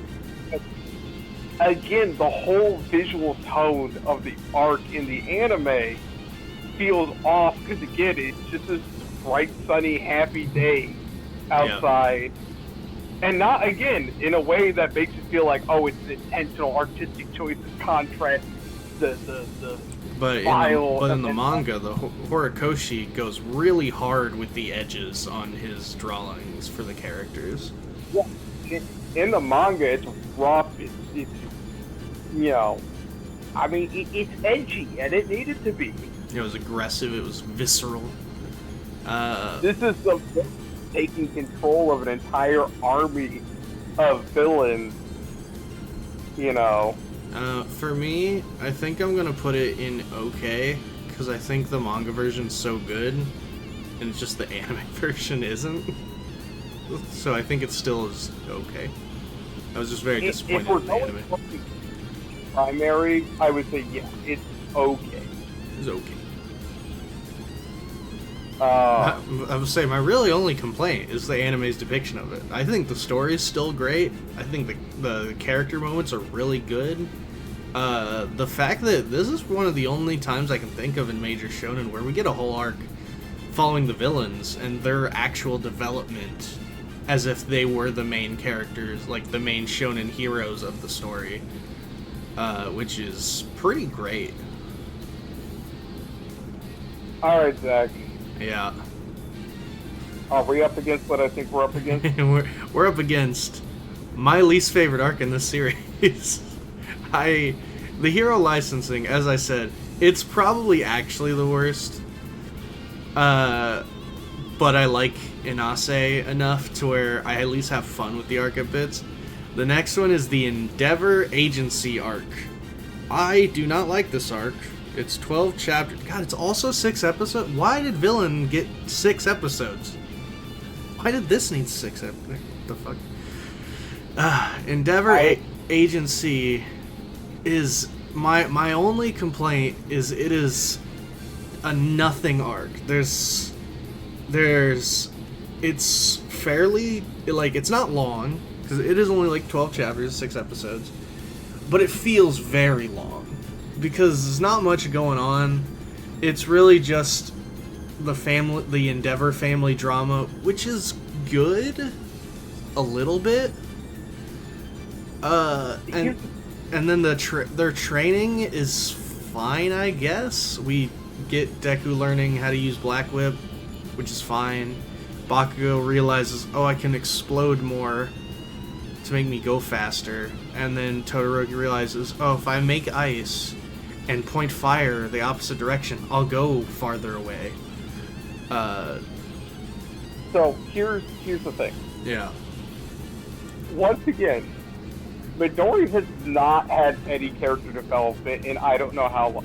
He had a little of a crisis with Gentle, and nothing really came of that. Yeah, not really. No. It wasn't even with Midori. It was just more like what he realized from the what he realized how Hero Society is kind of wrong. Deep down. That didn't really challenge him in any kind of way. We haven't had any character development for Midoriya since really the Hideout raid. Yeah. Like, nothing really challenged or changed his character Well, at all. The Bakugo fight kind of actually did. Okay, I take it back. You're right. The Bakugo fight did. I knew I was forgetting something. Yeah, because that was Yeah, like when he realized like what he thought wasn't exactly what was the case. Yeah, but Overhaul is much more. Overhaul is in terms of Midoriya's character, is a worse version of his fight with Muscular. Yeah. His fight with Muscular showed him that, or showed us, the viewer, that yeah, he would do literally anything, putting himself in life-threatening danger and put himself in crippling agony to save someone's life. Yeah. Like, that's the most extreme we ever see Midoriya get pushed. And then we're going to do that again. But this time with Magic Child, who can let Midoriya just do whatever he wants with no repercussions. Which, cool, don't get me wrong. But not really character development. Yeah. So here we are, and it's just more of Midoriya getting stronger but not having any character development. Bakugo, I don't know, I guess him hanging out with Todoroki's character development. And like a Todoroki's not little, really- like a little, I guess. Todoroki's not even getting character development. Endeavor's the one who gets character development here, and we didn't need all this time to give him character development. Yeah. Like, We basically already had enough with the Pro Hero arc, but this kind of just put it in bigger perspective, I guess. Also, It sort of- this also, a big part of this arc also is the fact that they're going to stop, like, hinting that Dabi is going to be his long-lost son. Instead, we're going to just basically tell you it is. yeah, we're gonna beat it over your head. No, Give you some hardcore diary. Yeah, we're not gonna, like, suggest it. We're basically gonna say, yeah, I had a long-lost son who had crazy powerful firepower, who got burned, and this was all that was left of him, a jaw, which was the only thing we could find, and then he just disappeared, and then we couldn't find a body at all. And it's like, huh, I wonder who the fuck that could be. Not suspicious at Like, all. yeah, we basically use a few chapters to essentially tell you to your face, hey, by the way. For, like, I'm just gonna be real, I think this is a bad arc. I just don't think it's very good. Yeah, especially in the anime, I just felt like we were dragging ass. That's probably the worst part about it, is it feels like we're building something really big, and this arc is kind of where we just kind of, hold on, guys. Hold on. and then we start doing the big thing after it's over. Like, we took a break that felt unnecessary, essentially. And again, like, our main character now has not had any substantial development in 2 seasons. Yeah, and this was not really much for... Yeah, this had so little to do with him, but he's there. Yeah, Midoriya's just here. Again, this is the end of season 5. Midoriya has done nothing important in terms of character since the end of season 3. Yeah. Pizza. So, yeah. That's true. we're- He really hasn't done, like, anything. Like, again, he once again has stated to us that if he can't save this small child, how can he call himself a hero? Yeah. I'll put it above Provisional Hero Licensing Exam because... I don't think it's as bad as that now. Yeah, I don't think it's as bad as Provisional Hero Licensing Exam, but I still think it's bad. How the fuck do we handle this next arc? So next is, of course, one of the longest arcs, 54 chapters, 20 episodes, the Paranormal Liberation War arc. This was probably the craziest arc until the ending, until, like, the final one. There's a shit ton of stuff that happens. So, here's the thing. In the manga, Yeah. There's no question. This is a top 3 arc. Yeah, that's fair. This arc looks like dog shit in the anime, with the exception of like a couple episodes when they're in the hospital. Mm. You know, when we're watching Mirko. Yeah, that is her name. Yeah, when we're watching her like get fucked up in fight films and stuff like that. But like when we get to the fight with Shigaraki, you know, the fight we've been building up to for 5 seasons. Yeah. This show looks like fun. They completely fucking spoil Mirio's reappearance. That one bugged me. It's so infuriating. In the manga, it's such a hype moment. It's like, oh, there's this mysterious figure who just whooped the shit out of a couple of people, but we don't know who it is. And then Mirio's dopey ass fucking face pops out of the ground, and he just falls up and punches the shit out of Shigaraki. But in the anime, they show us who's murking all these people. Yeah. So when Mirio shows up and hauls off on Shigaraki, it's like we already know who it is. But no, like the whole fight between Midoriya and Shigaraki looks like shit. It's ugly. It's not nice to look at. I'm still gonna put it at the top of a good though, because it's still really good art though. No, and honestly, I'm not necessarily saying it didn't being great, but like, god damn, is it ugly in the thing. You know, put But bottom, in the manga, put a it's bottom. it is undeniably one of the best arcs in my opinion. We get Bakugo's hero name. And it's stupid. I love it though. It's so perfect though.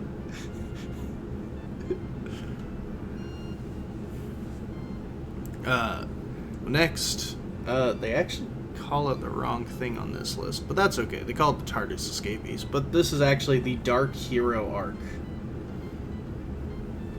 Dark Hero arc's good in the anime and manga. Yeah, I'm gonna Like, put there's it, a couple I'm gonna put it arcs at look- top. I'll put it. It's very good that there's like 2 different art directors or something. Yeah, this this is kind of arc- when the show really starts to pick up again. Because like there's parts of it that, yeah, without betraying the art aesthetic of the show, because really dark and moody. Like all of the fights with the sniper lady Yeah, Lady is Nagant. dark. Yeah. But then there's like a couple of other scenes where it's like, oh, we just oversaturated again for some reason. But no, that's like, this is what I'm talking about, where it's like, oh, this arc nails the feeling of what's going on. Oh, I see. It's split up the. No wait, what? Oh, that's before that. I didn't even know. Oh yeah, the anime does actually show the breakout in Tartarus. It does. The manga It's is pretty cool. kind of glossed. Mm-hmm.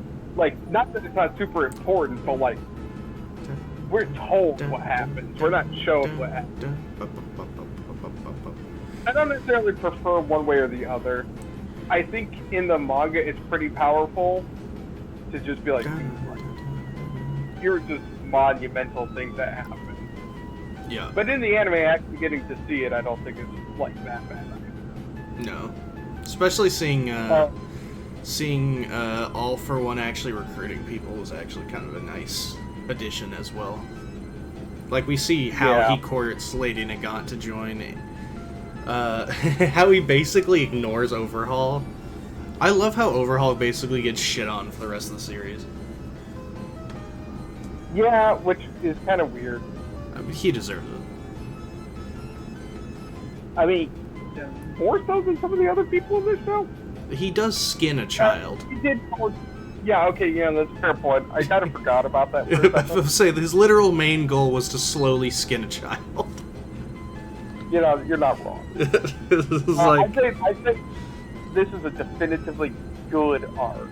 I don't think it's great, yeah. but I think it's really... I mean, I love the art direction. Dark Deku looks amazing. Like, in the anime, he looks very good. In the manga, holy shit. He looks him. I would say that the anime did as good as a job as it could have realistically. Yeah. Uh, But man, Horikoshi's art is something else. yeah, Horikoshi is one of the best artists in Shonen Jump. Yeah. But also, the fight with Nagant is amazing, and the fight with 1A is also fantastic. Yeah. No, I actually am really interested because I've seen one clip of the current arc, and now I'm like, shit, I need to actually. it looks really good. Oh. Well, next we've got a little mini arc. 'Cause it's only 2 episodes / 6 chapters. We got Star and Stripe arc. Honestly, I could do without it. I think it's meh. Like, it's I'll put it above kind of it. important, but like, it comes out of nowhere. Star and Stripe, I do not like their design. Oh, you're insane. I mean, I can have an opinion, man. Yeah, but I can also greatly disagree. Because I think she is fantastic. Also, man, they handled her part. I think in the anime it's actually handled a lot better. That's fair. Again, I have no real feelings one way or the other about this art. I think Meh is also still fair. Like, I feel like you could take this out, and you'd have to change a few things, but not that much. Yeah. I mean, they basically just have to explain how they have enough time to set up everything. Well, also, like, her work fucks him up. I forget how, but... That's, because its whole thing is it gives commands, so her thing is, like, it destroys any other quirk it's in contact with. And since he has a shit ton of them in his body, it starts destroying him. Yeah, that's right. Yeah, I don't feel like that really, surprisingly, I don't think that changed a ton. It literally is just the explanation of why they have enough time to set up their plan to stop them. That's its own. Yeah. That was its purpose, and it does do that. Yeah, again, just not... This also includes War Aftermath, but that is apparently not an arc, because I'm looking at all the arcs. But anyway, we've got one final mini arc. This is 8 chapters / 4 episodes. This, of course, is the UA Traitor arc, which I think is really good. I didn't see it coming. I think the reveal was really well done and made way more sense, and then put in hindsight, thinking, like, about everything, because when it's revealed to be Aoyama, it really made every one of his weird idiosyncrasies make perfect sense. It's really good. Yeah, no, it's honestly fantastic. Also, part of the UA Trader arc is also Ochako's speech, which is fantastic. Yeah. No, honestly, yeah, no notes. It's, yeah, I would say it's great. Yeah, I think it is actually great. I'll put it here, right above Paranormal Liberation. So finally, we have, it labels it the current arc. It is, of course, the final war arc. So far, there is only 8 episodes, mostly because the show is currently on hiatus. Probably because they're really trying to get these episodes working on, and they're working on a movie again. Or no, the movie's already out, so they're not working on a movie again, but they're working on episodes still. And it is, of course, now wrapped up. It is 82 chapters, making it the longest arc so far. And by a lot, in fact. And oh boy, do you feel that. Oh, this isn't even all of them. This stops at 424, I believe. The final chapter is 430. The final chapter is 430. So this is missing. Unless you want to... the episode. Or like Oh, 6 that's probably why it chapters. says War Aftermath. It's probably counting the last 6 chapters after that as its own arc. This doesn't list it in the arcs, but this stops at 424, so that might be the case then. The last 6 are its own arc, so we won't count those. We'll separate those. Those will be its own thing. So essentially the actual epilogue is its own arc. So, what do we feel about the final war arc? Like, it is aggressively long, but I still kind of love it. I am more excited to see it in anime form, for the most part, but a lot of it, was very, very well done. I think, for me, I will say for ranking, I would put it in good. That's fair. And the reason being is most of these bits individually are really well done, but this has the same problem as one of the many problems that bogs down the Great Ninja War arc of Naruto. Yeah. In that there is so much that they need to wrap up in this arc. Yeah. There's parts in here that I didn't feel like we needed. Like, we did not need a conversation about racism midway through the final arc of the show. Those just kind of happen.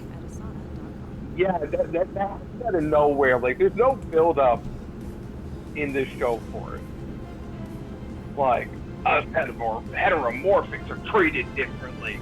It's like, oh, are you? Because I have not seen that in this whole show. The first person we see, scene 1 is Midoriya and a guy next to him with stars sticking out of his head, and nobody looks twice at him. I mean, you're not wrong. We see some of the most batshit designs in this show, and we've never talked about racism. It's an entirely believable thing, don't get me wrong. But why are we talking about it in the final arc and taking chapters away from other fights that are happening so that we can give fucking Tentacle and Anima a chance to fight Spinner? Ah, yes.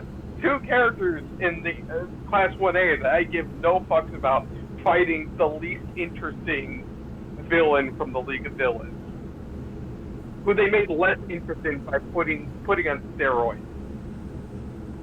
Yeah. So, that could just be taken out. But even without that, we have Bakugo dying and then getting resurrected like Jesus. We have Todoroki's whole thing, which, well, good, I feel like overstays its welcome.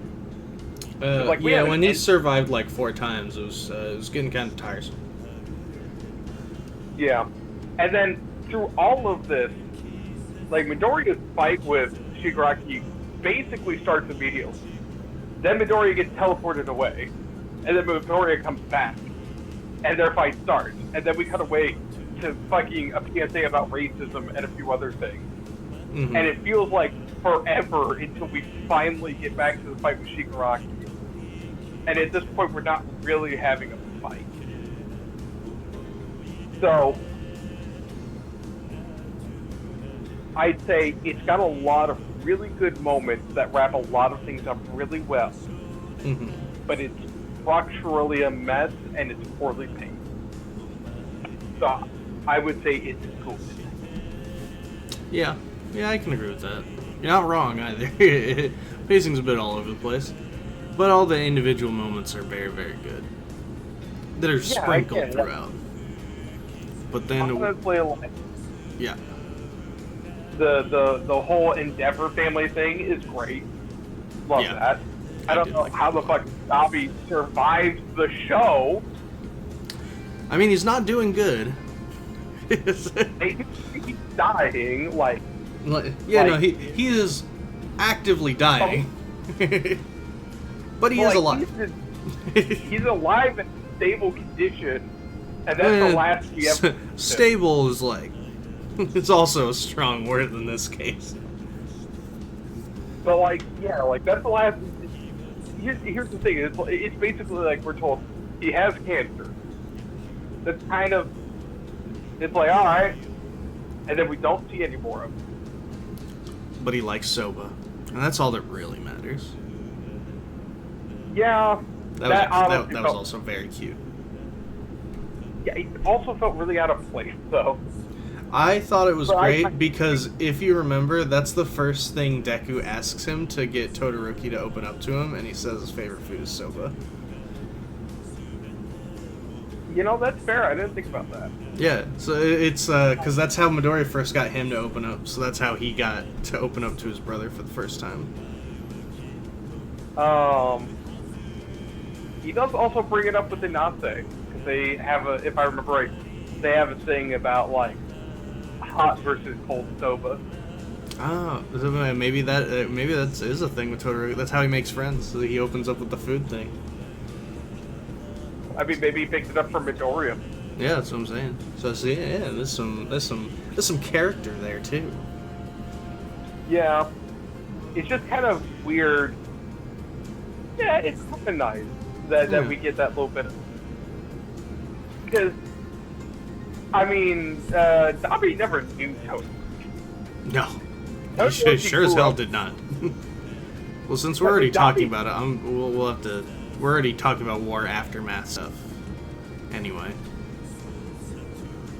Sorry, I do want to say though, I do like kind of. I feel like Horikoshi, I think, has a habit of biting off more than he can chew easily. Yeah. The whole like, he needs to save Shigaraki. He's right. That's what a hero does. And here's the thing. That was like, okay, there's no way you can convince me that Shigaraki should be saved. Well, because that's what heroes do. That's what heroes do. That's the only reason. Because a hero would save him. Regardless. Where they landed, I think, tentatively was really good. Although, like, Midoriya having to give up all his quirks and stuff, I'm like, it feels kind of pointless in the end, honestly. I mean, it's how they win, but yeah.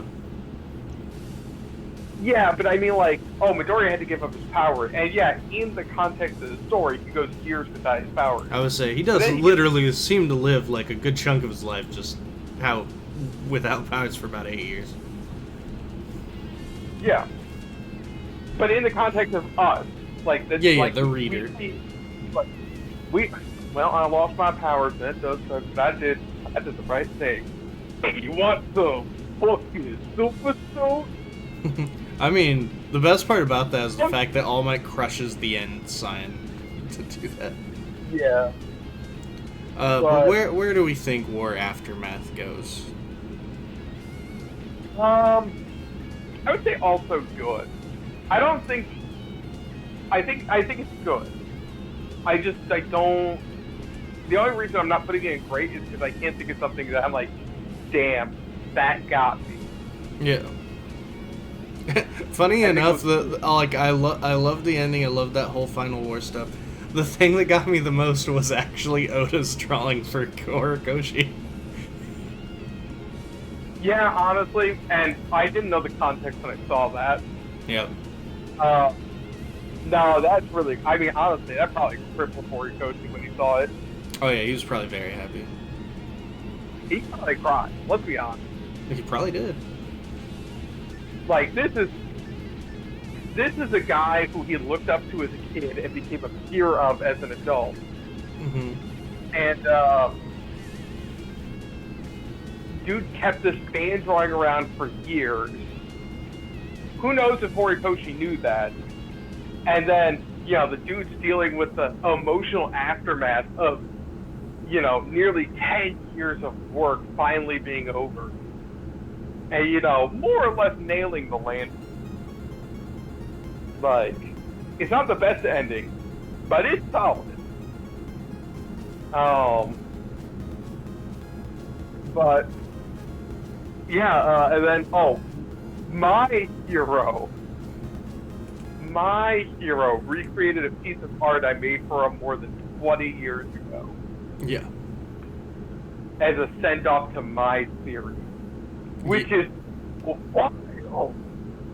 What has been going on so long that a child fan of the show sent in a piece of artwork, became an adult, ran a 10-year-long series that I'd say at its most popular, almost rivaled One Piece in popularity. At its peak. Not the whole time, but at its I'd say definitely in the West. Still going. One Piece outlasted this man's career.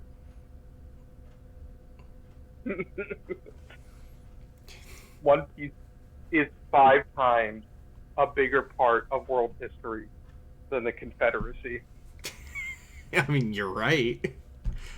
Also, far more important to history. It's 6 or 7 times. Goddamn. The Confederacy only lasted from 61 to 65. 4 years? Yeah, they ain't shit. Fucking losers. One Piece has been going on for, if my math is right, 27 years. 1997? If I remember right, it's 2024. I believe it's 97. Alright, I need you to screenshot and send it to me because I do not have the stream open. Oh, to see let's look. To see what? Yeah, let's look at our tier list. Okay. If you could send me a picture of it. Sure. It was July of 97. I think it's...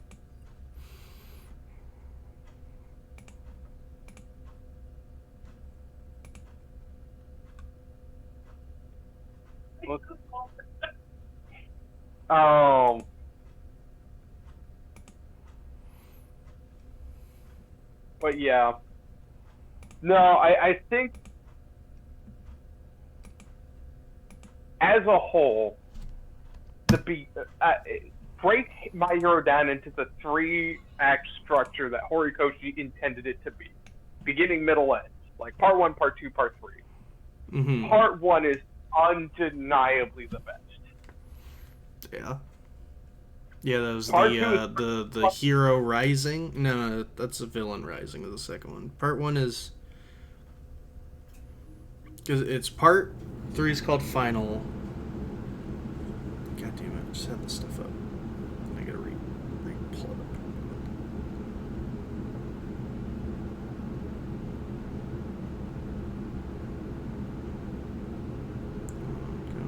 Oh, shit.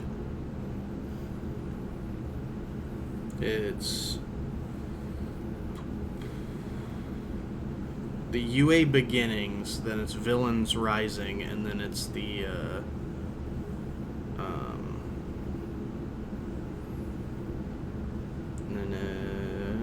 what's the most recent one called?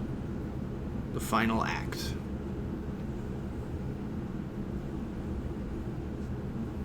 Oh, I thought you were offering it to me. So on our list, we start out from the bottom, now we hear. The bottom of the list is the Provisional Hero Licensing Exam mark. At the bottom of that tier. It's not very good. There's really not much positive I can even say about it, which is sad. Yeah. It doesn't help that it's the end of the best part, because the Hideout Raid literally is the first half of that. That's literally the end of the first half of the season, and the Provisional License is like the second half, and it's not very good. After that, we have the Endeavor Agency, also in bad. It's not very long, but it feels very, very long, and that's a very telltale sign that it's not very good. Yeah, it definitely should honestly be shorter than it is for how much happens. I mean, it's only 12 chapters, 6 episodes, but yeah, it feels like it could really have been shortened down to like 2 episodes and like 4 chapters or something like that. But I don't know. I'm just some dude on the internet.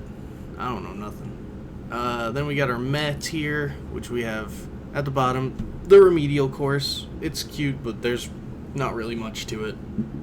It's very forgettable. Yeah. And honestly, you could skip it and you would lose almost nothing. Yep. The only thing you'd lose is how did Bakugo and Todoroki get their provisional licenses, and that's it. You really wouldn't lose anything else. Really don't need to watch that to get that. Todoroki didn't fucking have a lesson to learn, and Bakugo was learning his lesson. Yep. No, he learned his lesson in the actual provisional licensing arc. This is provisional licensing part 2. Fuck. Yeah, whatever. After that, we have the top of meh, which is Star and Stripe arc. It's fine. In the anime, it's handled better, but it's still, like, it's not that important, really. It looks cool. There's a fight. That's about it. Then we go to the OK tier, where at the bottom we have the Quirk Appreciation Test. Just because that doesn't even really feel like it needs to be its own arc, but it is one, because it is a full story in just a couple chapters, but it's good. Just not much to it. Then we have the final exam, also, after that, which it just feels like it's forgettable, not much happens. I actually forget it's technically supposed to be the end of it's like the end of their first semester.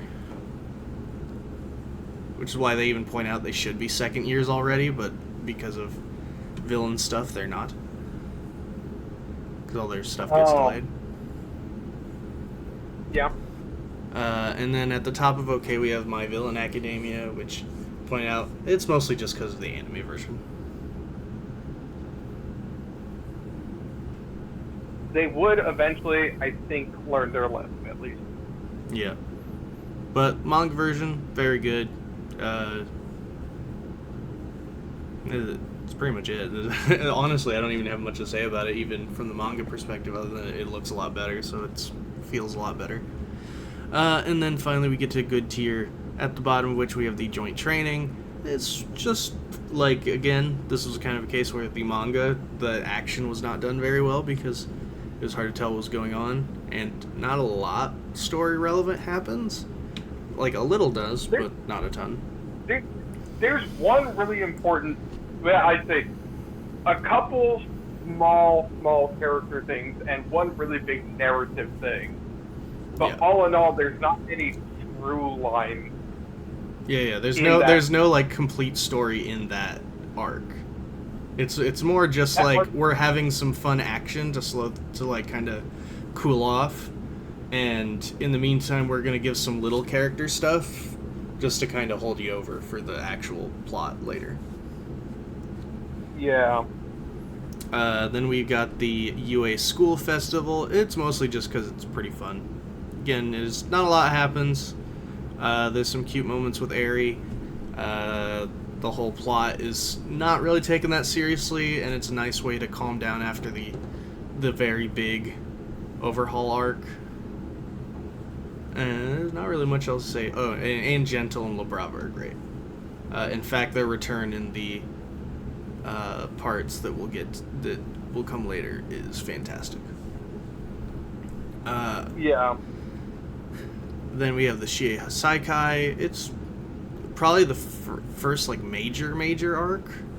Because before that, we have some serious arcs, we have some crazy arcs. This one's like the only one that's like I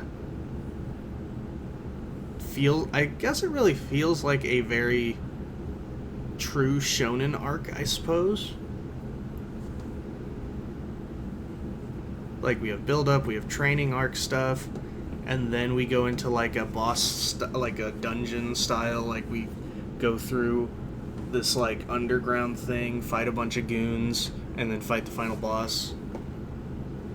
Which My Hero doesn't really do that as often, so at least that's kind of something, I guess. Yeah. But it mostly just kind of still good. But, I mean, I think that this whole thing kind of proves one big point. Horikoshi is really good at writing tight, short arcs.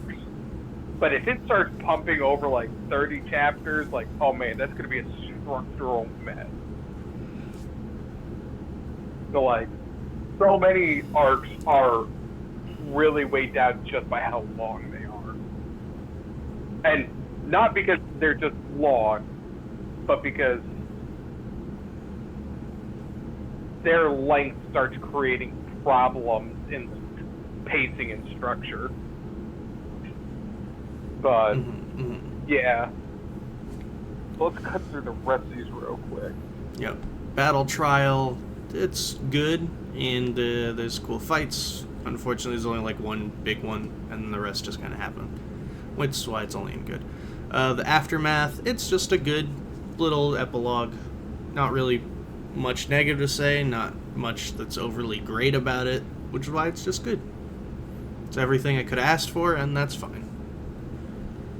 Yep, it's a solid send-off. Yep. And then we got the entrance exam, just a good way to really start a show.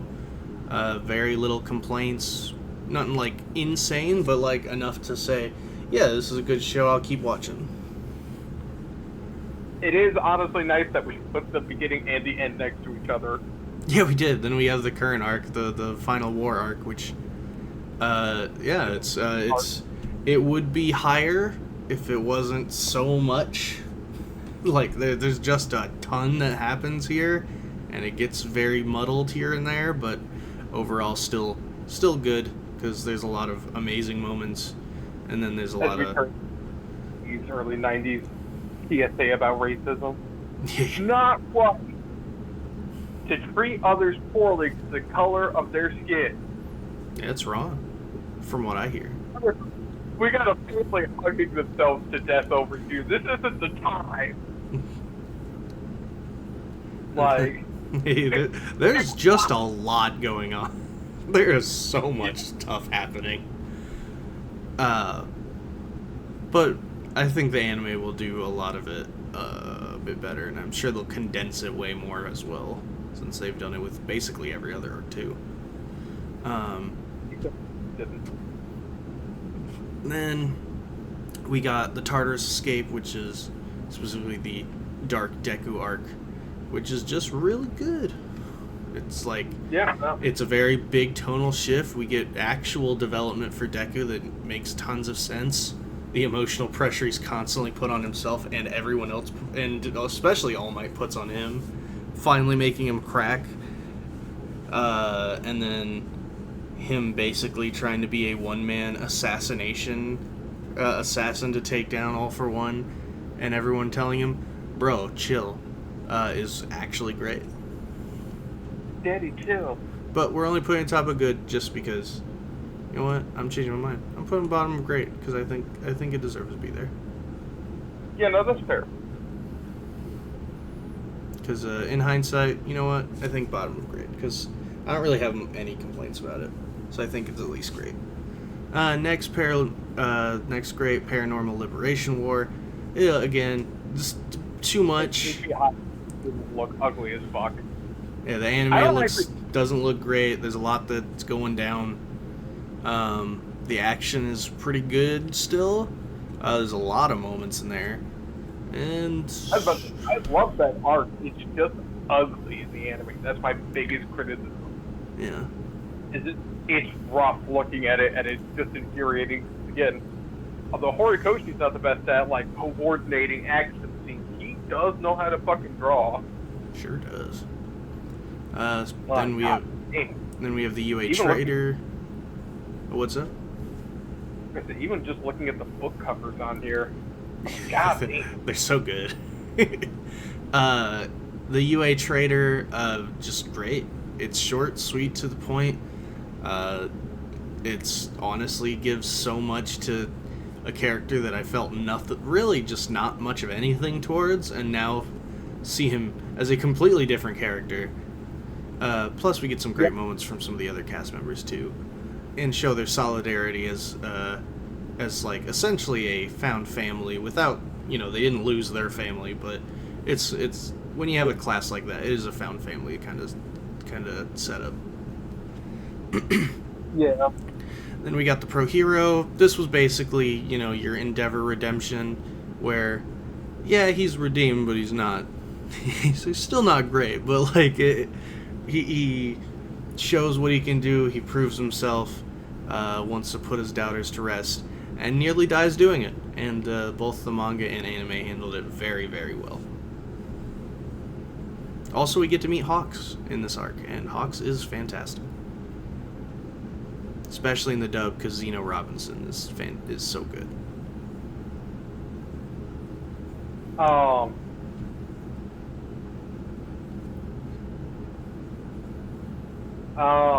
actually don't know who does Endeavor, but he also does a good job.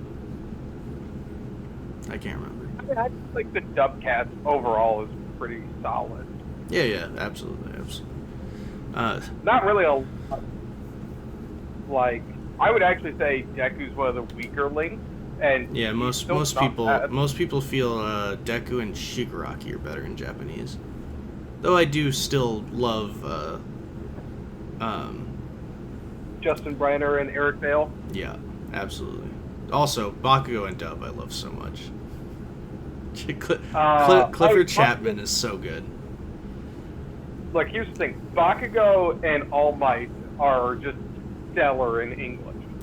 You're forgetting one. No, you're forgetting one other character. Mineta, who is perfect in English. Oh, I'm sorry. Little baby with kind of a lazily lit.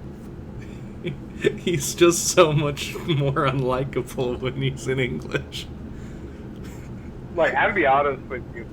I still think it's bizarre how much hate Mineta gets compared to so many other characters. But it's like, no, he's just gross on the outside too. Like, he's no grosser. Yes, like, dude, that's ferocious. Yeah, actually assaults people. Watch the teenager poop. Yeah, Zenitsu's just a creepy simp. Zenitsu's at least, he's a simp for sure. But that's about Ghosh is the worst, and he's actually popular. Yeah, how is Ghosh popular? He wants to fuck his sister. Yeah, who's like 6. Different show. Yeah, it's from Black Clover. Morgan had a very concerned look for a second. Well, you should, because Ghosh is terrible, but he's very popular for some reason. But anyway, Forest Training Camp. Again, great.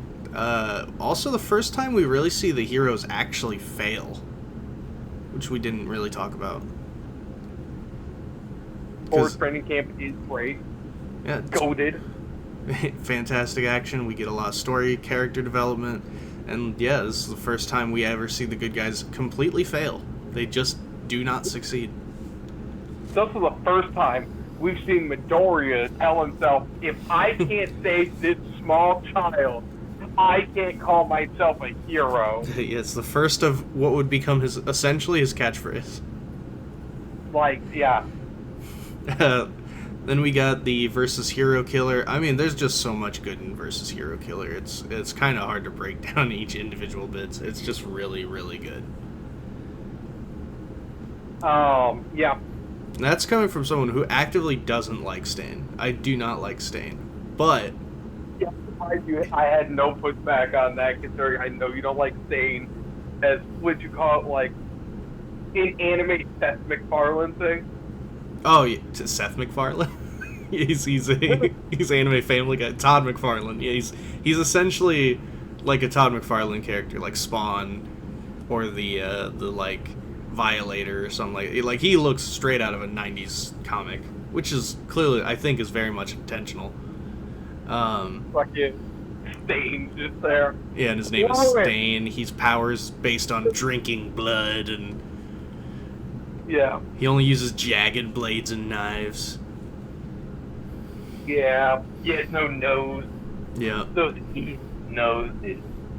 Yeah. So, no, I don't like Stain, but that arc is, like, absolutely fantastic, so it means nothing. The UA Sports Festival, most still consider it, like, the best. It has a bit more flaws in hindsight, but still pretty great. Yeah. Also, most people don't talk about it, but the race is probably one of my favorite Deku moments. Yeah, that's the kind of shit I wanted to see more of, and sadly, we would see less of it over time. Yeah. USJ, I mean, like, if you want to end a first season, you couldn't really do better than the USJ. The it might still be like the strongest season ender, sort of maybe season 6. Yeah, because season 4, as Endeavor's fight with the hooded Nomu. Yeah, season 4. But 7 was the Dark Deku stuff, which was also a great way to end it too. 2007. But yeah, no, USJ, I mean, it was just the perfect way to end the first season. We introduced villains for the first time. We, like, major villains, because I guess we did see the slime monster. And it was just kind of ideal. Every character does something. We get to meet all the cast. Like, it's just a perfect season finale. And then, of course, the Hideout Raid, which is our top, because top to bottom, there's, like, it's just fantastic. Yeah, and then, yeah, Hideout Raid is the best. I mean, All Might's fight with All For One are pretty much the most rewatched episodes of the series for me. Same. I've rewatched just the... I mean, the United States Smash is just alone is so iconic immediately. Yeah, I mean, even thinking about it improves my opinion of the series as a whole. Yeah, it's just great. And yeah, so that's our list. If you disagree, I don't care. So, Our list of academia. Our list. Hero Academia. But alright, we'll catch you guys later then. Yeah, don't forget to stay lucky, and we'll see you at the next one. Bye, guys. Bye.